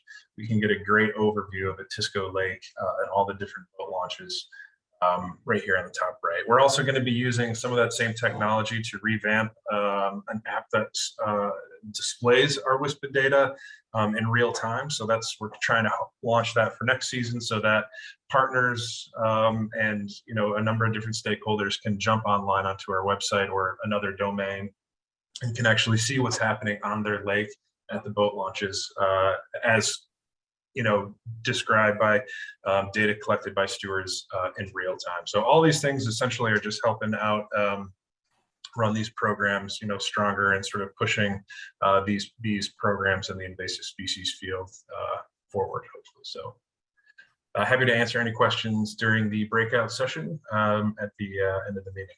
Thanks. Thanks, Sam. Wonderful. We'll have him in the breakout session. I was remiss and I skipped right over Mr. Algier. So we would love to have it up on SLF. Tom, you have co-host rights, so you should be able to bring up your screen and provide an update on our spotted lanternfly in the Finger Lakes region, and maybe we'll get a sprinkle of information about what's happening around the state. I do not have slides. Sure. All right, then talk to us. Sorry about that. I'll put pictures of snacks. several- like I promised. Several talking points, but no slides. So, and I'm sure everyone is sick of seeing pictures of spotted lanternfly. I know I am, especially ones that are squished and stepped on and all that. So spotted lanternfly. And his name and his work has been tossed around a couple times in this meeting. But Sam and Hillary brought to my attention a report that was given to them of a dead spotted lanternfly in their area, in his area, like right off the block from his studio. It was a dead adult who was pretty beaten up. We've surveyed and surveyed and surveyed in that area and found no population. So we believe it was a hitchhiker that kind of fell off of a vehicle, probably off of someone's grill or something like that. But yes, the spotted lanternfly was found. It was dead. It was an adult, but no population was found. So that is kind of the best scenario for bad news, that it was found. And huge compliments on the kits. I actually laid my hands on one physically for the first time at the New York State Invasive Species Summit a couple weeks back, and they look fantastic. And that was an initiative launched by Finger Lakes Prism, and it is rapidly expanding across the state to not just statewide for spotted lanternfly, but to other programs. We just saw the AIS one, and then we're also internally working here at Ag and Markets on one for our old friend, Asian longhorn beetle, which we still are dealing with downstate. Thankfully, nothing in the Finger Lakes, although we're constantly vigilant. Adults were found, approximately 30 adults were found in traps and during survey in the Ithaca area after trees were removed and treatments were conducted. So there is still spotted lanternfly in the Ithaca area. Unfortunately, I hate to report that, but we have found, like I said, there was about 30 adults found. So we're continuing to monitor that situation. In the spring, over the winter, we're going to continue to look for egg masses in the area, although all of the tree of heaven in the immediate area were removed, but egg masses could be on pretty much anything. So that survey will be ongoing. And in the spring, we'll be back with fresh eyes looking for any nymphs that have hatched out. So there's still more work to be done in the Ithaca area in Tompkins County. Moving on down towards the Binghamton area in Conklin, that is also ongoing. It's definitely a much more widespread and established population. There was a training scheduled. Excuse me. There was a training scheduled for this week, but bad weather and things like that kind of got the best of us.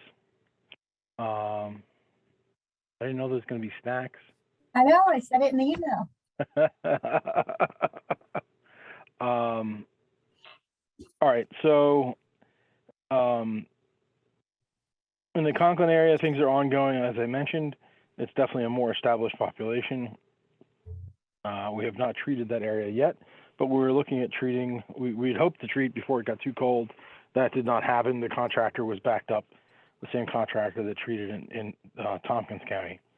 We're looking at spraying golden oil spray as an ovicide, treat the known egg mass populations, but they are also scraping egg masses.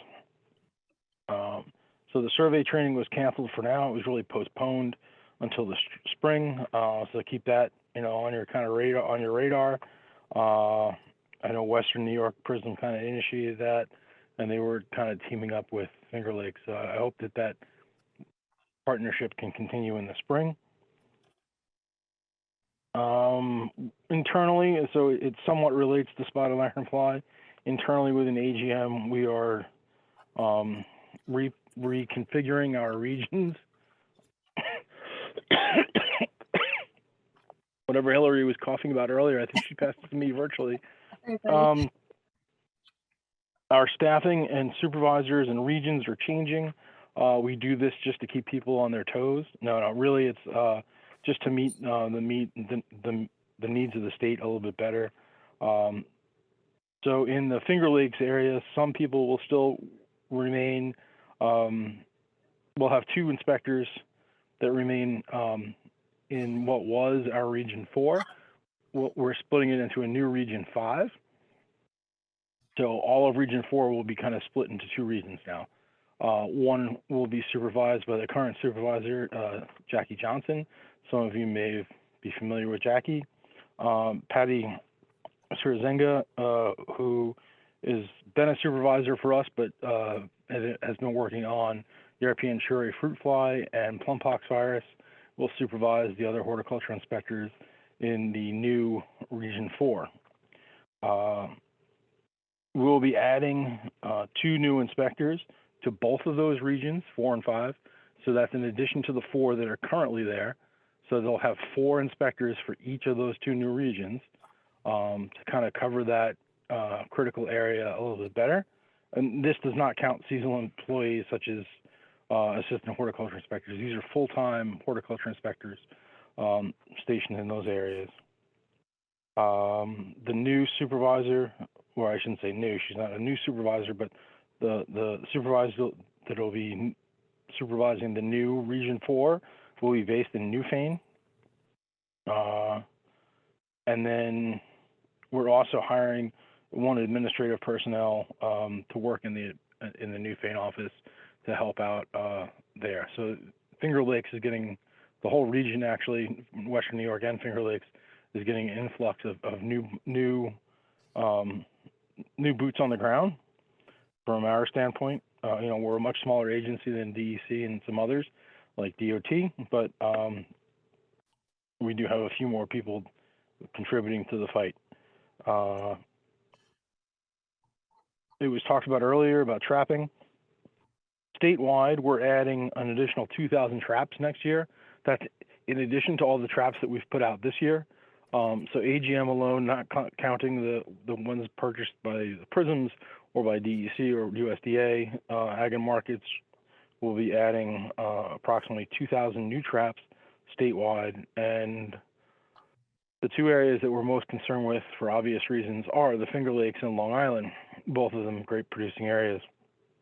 So I imagine that I wouldn't say half, but I would say a large number of that 2,000 traps is going to be dedicated towards the Finger Lakes. That hasn't been decided, and I'm really not even part of that discussion. The Spotlight Lanternfly program manager and operations manager kind of working that out over the winter. And I already mentioned about Sam. I was unaware of the name change from to Sam and Lynn Designs. I'll have to keep that in mind. I keep saying Idea Collective, and I almost said it earlier. I put that at the end of my notes to make sure that I didn't say Idea Collective, and I've already said it 3 times. But I think they have a great product, and we don't often promote products like that. But as an outreach tool, I think it's certainly eye-catching, certainly sparks the conversation, and it's durable, and it's not a once and done. It doesn't go in the dumpster immediately after use. So I think it's a great outreach tool. And thanks to the Finger Lakes for pulling that together and seeing it to the end. I'm certainly able to answer any questions I can on Spotted Lanternfly or otherwise for AGM. I apologize for not having any slides. You're fine. So if you have any questions for Tom, please go ahead and put them in the chat. There's a wealth of information online, and if Tom didn't say before, this Spotted Lanternfly seems to be a new update almost every week, and so information that is available today may be different in the coming weeks. So we're going to remain diligent in our prevention efforts and our early detection efforts. And so if you want to be part of that volunteer program, or you have a network of volunteers who want to either monitor traps or take a grid square and monitor for Tree of Heaven, we have a ton of programs that Matt is going to talk about in just a little bit. So I appreciate putting into the chat. And Tom, if you want to put your email address in the chat, that would be great too.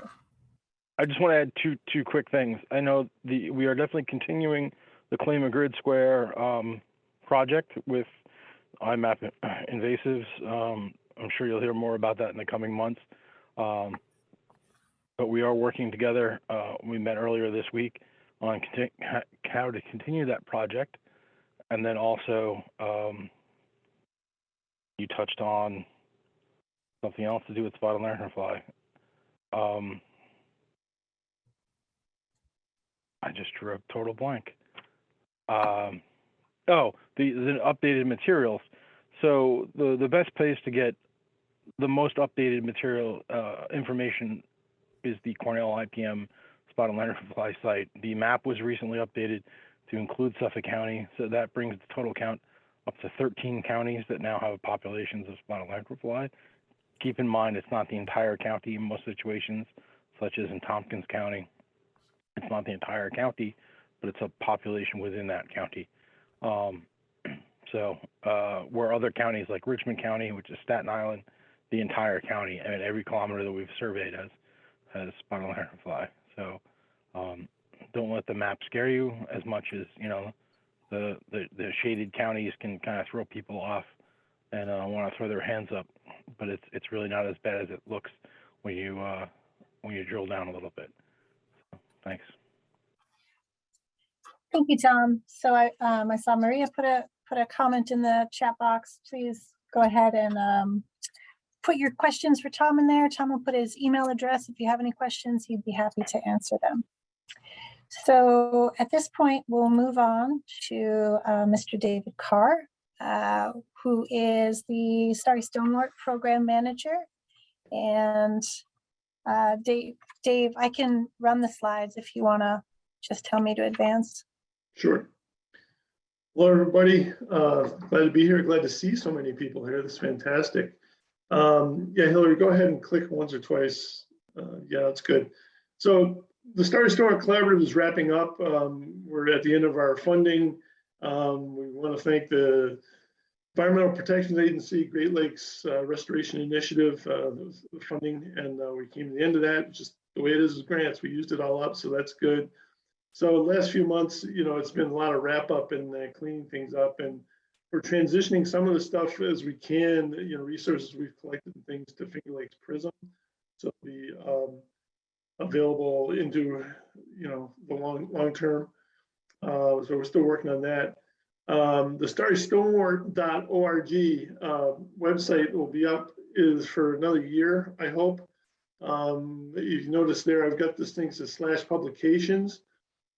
We have 40 some odd documents. It's the library we had built for the Starry Stonewort website. You can also just go to starrystonewort.org, and there's at the top, you know, there's a drop down for library. Go either way. So we're going to keep that. We're refining the website now, just get a little more current in language and so on. But that's again, hopefully it'll be up for a year or more. And then of course the Finger Lakes Prism website, again, we're going to transition as much as we can to it, so we can keep the stuff available to whoever wants it or needs it.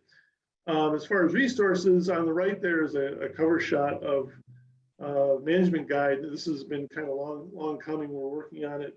We're literally in the final little tweaks and updates and things. I literally had it open just, you know, an hour ago, looking at the very last little edits. So that'll be out and available very soon.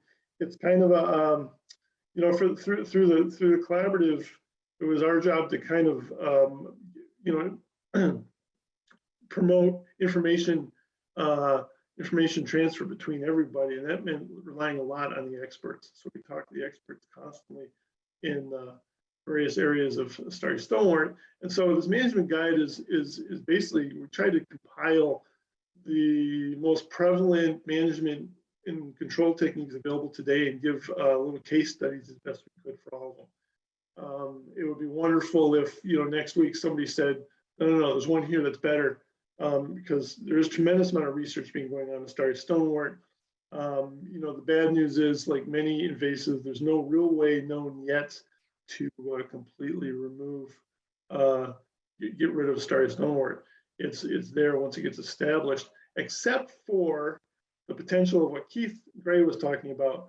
There is some strong potential there for dash and even hand harvesting was done very carefully And it's cutting edge, as Keith was saying, and we're still trying to figure that all out. So there is potential there for DASH and hidden harvesting, but it's still in the research and development kind of stage, if you will, and testing.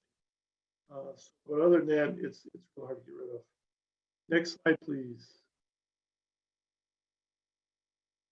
So, collaborative is winding down. Let's not get complacent here, folks. These dots, that's the current known locations as of September of 21 of starry stonewort. And I compiled this through a variety of resources, including IMAP Invasives in New York State, USDS, NAS, and the EDD maps that we used in Canada and so on to collect data. But look down the lower right of that picture, that's the far eastern part of the Great Lakes Basin, which was the study area for the collaborative. And New York State's got our hands full. There's a lot of starry stonewort here. Now, that's everything that's been found to date. But again, from what the experts have told me, and I've learned through webinars and so on, the stuff doesn't go anywhere. There's a few known instances of the populations leveling off and maybe even reducing, but in general, if it's there, it's there. So let's keep pushing, folks, and get this thing solved. Next slide, please, Hillary. So zooming in kind of into the immediate Finger Lakes region, and I realized I should have gone, the Prism area is bigger than this, the immediate Finger Lakes region. These are all the known locations in red of starry stonewort in the Finger Lakes region. If you were to zoom in further, with the mapping and so on, there's many points of some locations stacked on top of each other. So this is what we're up against. And now if you look also at the little green stars, particularly on the far left there on Kinesis Lake, there's a couple on Kuka and Seneca and Wasco and things. We're finding new beds, which is not good. It's never good to find new beds of invasive, but it is good that we're finding and locating them. These are all found through our this year's, the stars. This is an example of the results of a confirmed starry stonewort from our Macrophage survey program for the Prism that we kind of helped and supported and merged with in New York State with the Starry Stonewort Collaborative. We did similar things outside of New York, particularly in Canada. We had volunteers. This past year, I think they did 200 rake tosses. So it's all good, but we've got a couple of problems still. And Hillary, just click once, I think. And then once again, I just want to look at these two places again, Kinesis Lake on the far west. And I'm not going to say a lot about the Kuka dash because they already gave a wonderful presentation. I'll have a couple things to say, but Hillary, you can go to the next slide, please. Kinesis Lake in August, unfortunately, starry stonewort was confirmed for the first time at Kinesis Lake, and Hillary and I think Kate were out with Kinesis Lake Association folks doing some bio-based plant bed density work. And as you do when you go out, you also toss rakes to see what else you can find and things. And unfortunately, they found starry stonewort. What this did was, and I got to say that the Kinesis Lake Watershed Council, which is made up of Lake Association, Livingston County Planning, their Soil and Water Conservation District, and others, they had in place from 2013 an invasive species prevention and response plan. And I was really thrilled to hear this. There's very few that I'm aware of lake associations that have those in place. And so they had it and they enacted on it. And so they moved very quickly and we got involved. They called us and we've been supporting them as best we can in the effort. So the first thing they did, of course, after some discussion was, let's find out where it is. And unfortunately, if you look on the right side of that screen, there's a lot of bright green dots, and that's the lake, and they found them. Those are the confirmed locations of starry stonewort. That map on the right as well was something that the GIS folks at, I believe, Livingston County Planning built. They built this. It's a grid map and locator that's available online for free. I mean, it's publicly accessed. I don't have the web address, but if you look for Livingston County GIS, find their page. It's right on the front, and you can look at it and pan and zoom around, look at everything. we supplied, Kate from our office supplied them an initial GIS grid to use for locating, and they just ran with it. And they did a great job putting this tool together, which is good for public awareness. It was good for the folks, the volunteers out there trying to see what they're doing. We went out one day with them and in the boat with them, and we kind of tested how good it was using the system live in a, on your phone or whatever in a boat to help locate where you are. They have well, you can't see them here, but there's little points along the shore where they can help determine where they are based on people's locate docks and things like that. So they did a great job. But the PRISM, we worked with them in initial planning meetings. Again, the GIS layers, we gave them ID and survey training. Hillary and I were out, and the idea there was they had 8 or 10 of them in their group that were already well versed in doing surveys and things. We gave them some ID training on Starry Stonewort, how to do surveys, and then went out with them. And then they subsequently trained a bunch more people. I think they had another 20 some odd people that went out for a kayak club and some others to go out and do the survey all around the lake. They did a great job. So we helped them with that. We did some fact sheets for them. We supplied them rakes and hand lenses for, I think, for a total of 30 people. The picture at the bottom there is, I think that's Hillary holding up a big glob of Starry Stonewort, showing everybody what it looks like and so on. And so it was a great effort. And again, Kinesis Lake is the council has done a fantastic job. In fact, they've got this response plan in place and acting on it's just wonderful. And then we've already talked to them a bit about next year, and I believe now is the time to start coming up with ideas what to do. They've got a pretty good handle on where it is at this point for the most part, and now it's time to try and figure out what the next steps might be. Hillary, next slide. And then Kuka Lake, I'm not going to go into much here because the Kuka Lake Association and Keith and those ILM. I was able to go out, I think it was in the first or second day they were out there. I got a visit, I was out there with Laura Bailey. I just got to say it was a really interesting operation. Keith Gray was very nice, answered a lot of questions. There was no hesitation. We went out and stood on a boat with him and his crew.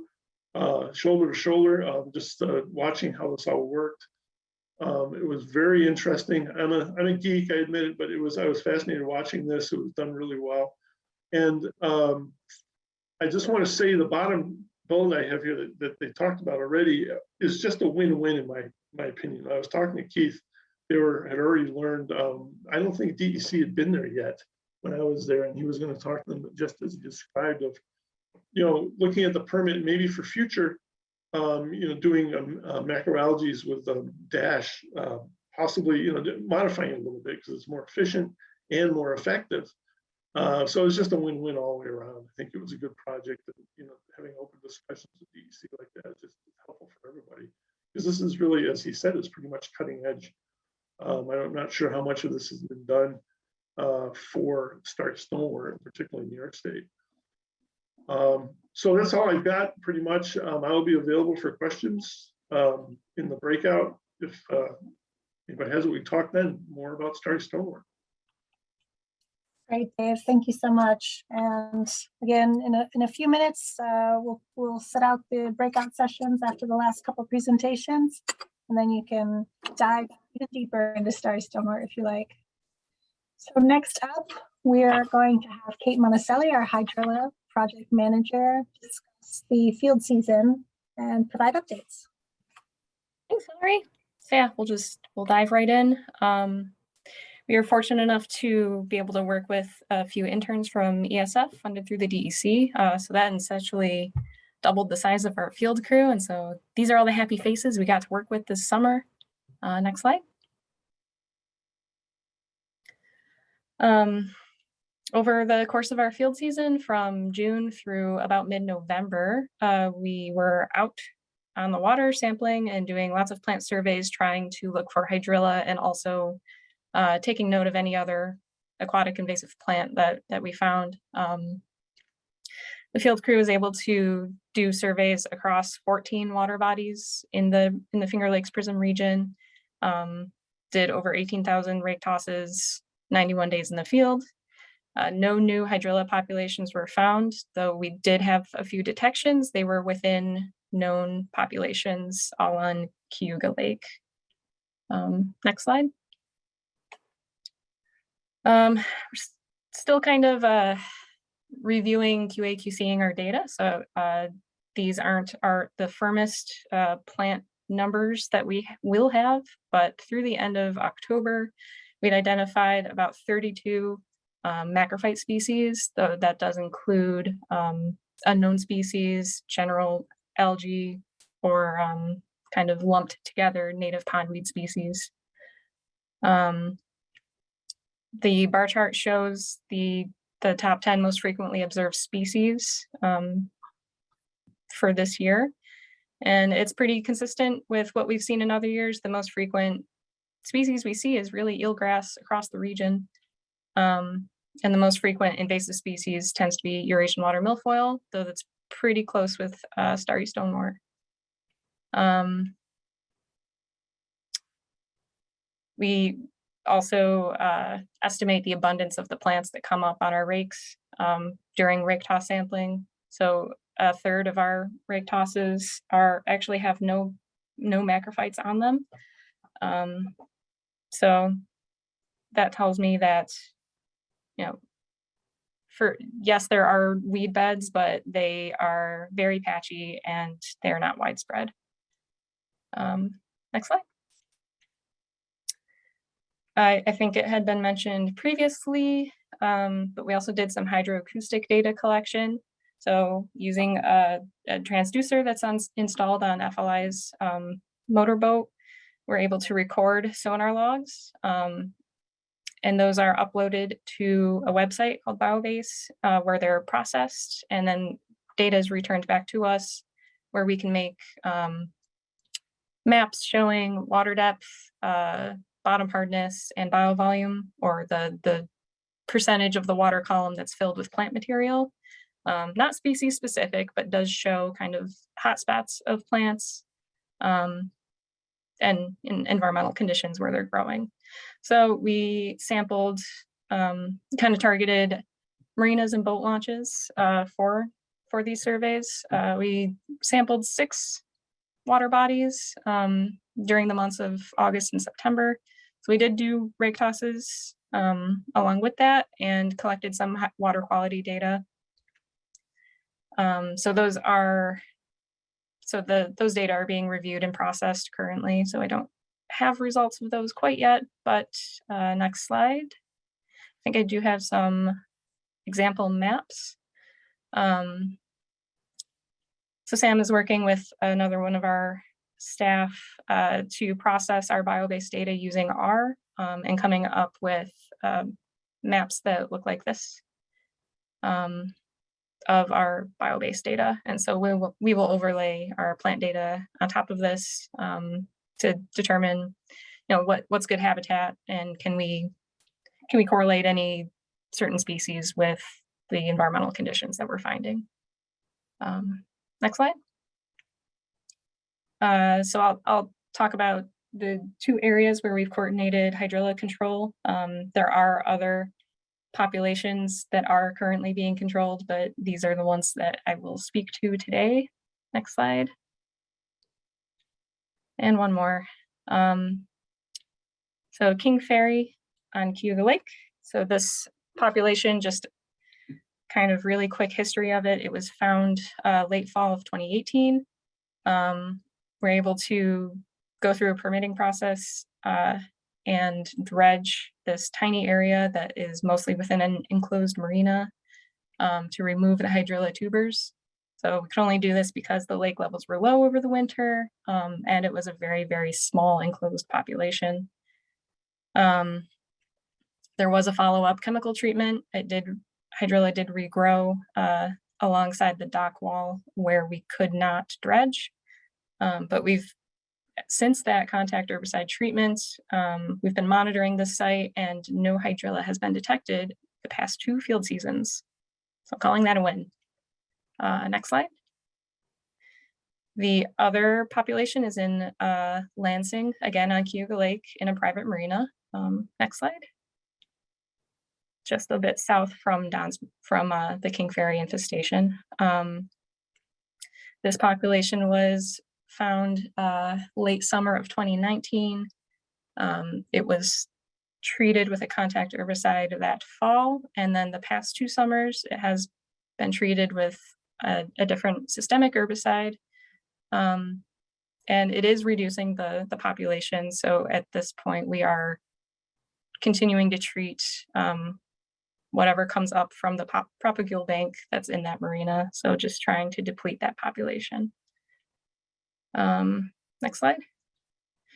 We have done some tuber sampling at this Lansing population just to try to get an estimate of the population. So we collected sediment samples 2 days, one in the spring and one in the fall, to try to find any tubers that we could count, and we couldn't find any tubers. So I think the population density is just low enough that we'd have to spend a very long time to really find them. And next slide. So we'll be continuing these activities next year. So we'll look to control and monitor those hydrilla populations again. We're targeting our surveys for areas that are likely for hydrilla to spread, which include the infested water body that is Kuka Lake, as well as high recreational areas to target the recreational boating pathway that it could spread. We'll also look forward to having more workshops, programs, trainings. I like plants, so if I can teach people about them, I'm going to try to. I think that's it for me. And again, I will be in a breakout session. So if you have any questions, let me know. Awesome, Kate. Thank you so much. And again, in just another 5 or 10 minutes, you can ask all sorts of survey-related questions and hydrilla-related questions. So next up, we have Matt Gatto, who will be talking about these focus areas. So I'm going to let Matt take it over. Matt, just let me know when you want me to advance the slide. Sure thing. Hey everyone, my name is Matt. I am the Terrestrial Program Outreach Coordinator for the PRISM. I just started working in this position just earlier this year. So I know some of the faces in this this call here, but I look forward to meeting more of you as we move into 2022. Being the last person going here, I knew that I would be scraped for time. So we're just going to very briefly touch on all of these different focus areas where my work has been focused on this year. So that would be our SLF outreach campaign, our volunteer trail survey, our upcoming Hemlock Oleodelgid survey, as well as our social media. Next slide, please. So I'm not going to repeat everything that Hillary and Tom already talked about, but just as sort of a quick refresher, SLF was found in Ithaca and Broome County in 2020 and 2021.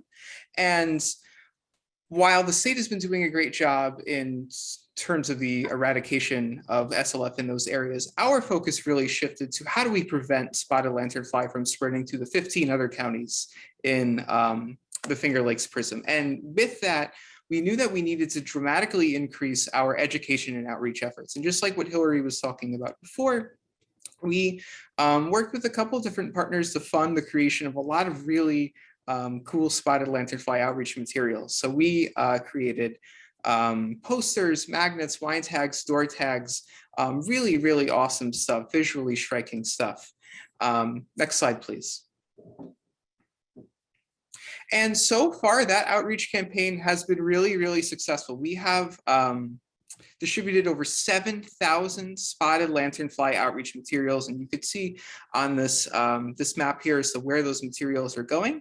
So the sort of reddish pink coloration, those are wineries, and that has been the main focus of our spotted lanternfly outreach campaign so far, is getting these outreach materials to the places that are going to be affected heavily the most. So that's wineries, breweries, and cideries have been the focus so far. But we've also been distributing spotted lanternfly outreach material to different government agencies, universities, environmental NGOs, Cornell Cooperative Extensions, and even some for-profits and some various other partners as well. I believe the total number of partners that we have distributed outreach materials to is over 100 at this point. Looking into next year, I think we're looking at trying to dramatically increase not just the materials that we're giving out, but the different partners that we're giving them out to. So expanding the focus sort of beyond the apple and grape industry and moving into other relevant stakeholders like trucking and distribution. Next slide, please. I have also led the volunteer trail survey. So for those who don't know, this was a program that Hillary piloted in 2020 with the intention of eventually launching fully and fleshing it out more in 2021. And I was tasked with doing that. Year over year, we saw a dramatic increase in participation, excuse me, in the trail survey. A slight increase in the number of points, but the quality of the points that we were taking was really remarkable, because each one of those points had much more invasive species observed within them. That is points taken through the IMAP Invasives app. Number of species we observed, the number of counties we had volunteers surveying, the number of volunteers total that we had, as well as people who were participating on our Facebook page, all either doubled, tripled, or quadrupled year over year, which is really great progress to see. This program is really important because as a whole, the Finger Lakes Prism is such a large area that we are really undersurveyed, even for the really common invasive species. So any sort of points that we have volunteers taking is really important for us.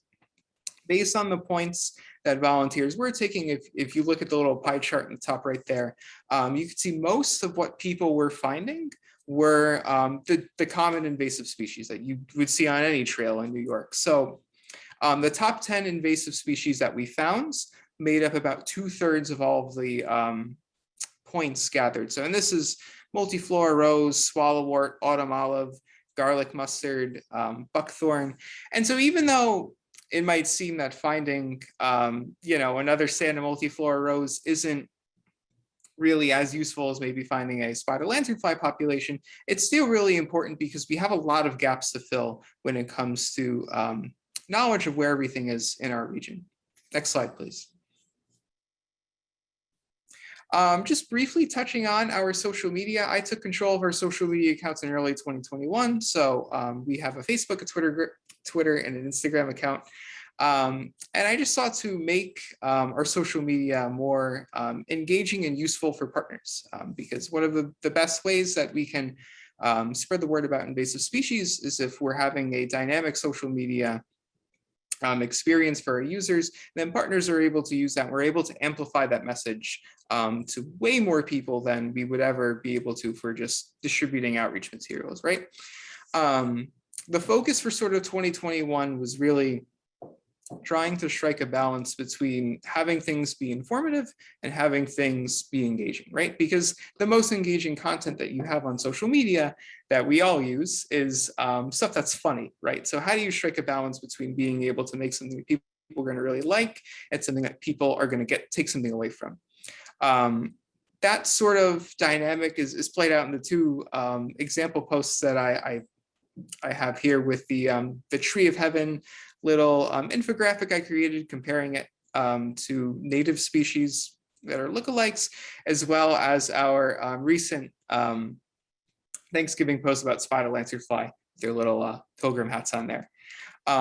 It's hard to compare data across years for social media, just because the way that Facebook, Twitter, Instagram all change their metrics doesn't exactly line up. They're usually just estimates, but our reach across social media in 2021 was well over 100,000 people, with 100,000 people coming from Facebook, 31,000 people reached through Twitter, and 10,000 people reached through Instagram. So the numbers behind this are really strong. And for 2022, we hope to build on that.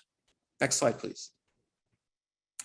And then finally, our HWA survey. This is new for 2022. We have never done anything like this before, but the goal of our Hemlock woolly algid survey is one, to increase our volunteer recruitment and engagement during the winter months, which are typically slower, as well as helping partners in the region fill in gaps in their knowledge of HWA with they're working on. So I've been reaching out to a lot of different partners. Carrie Marsher has been really great in helping connect me with people.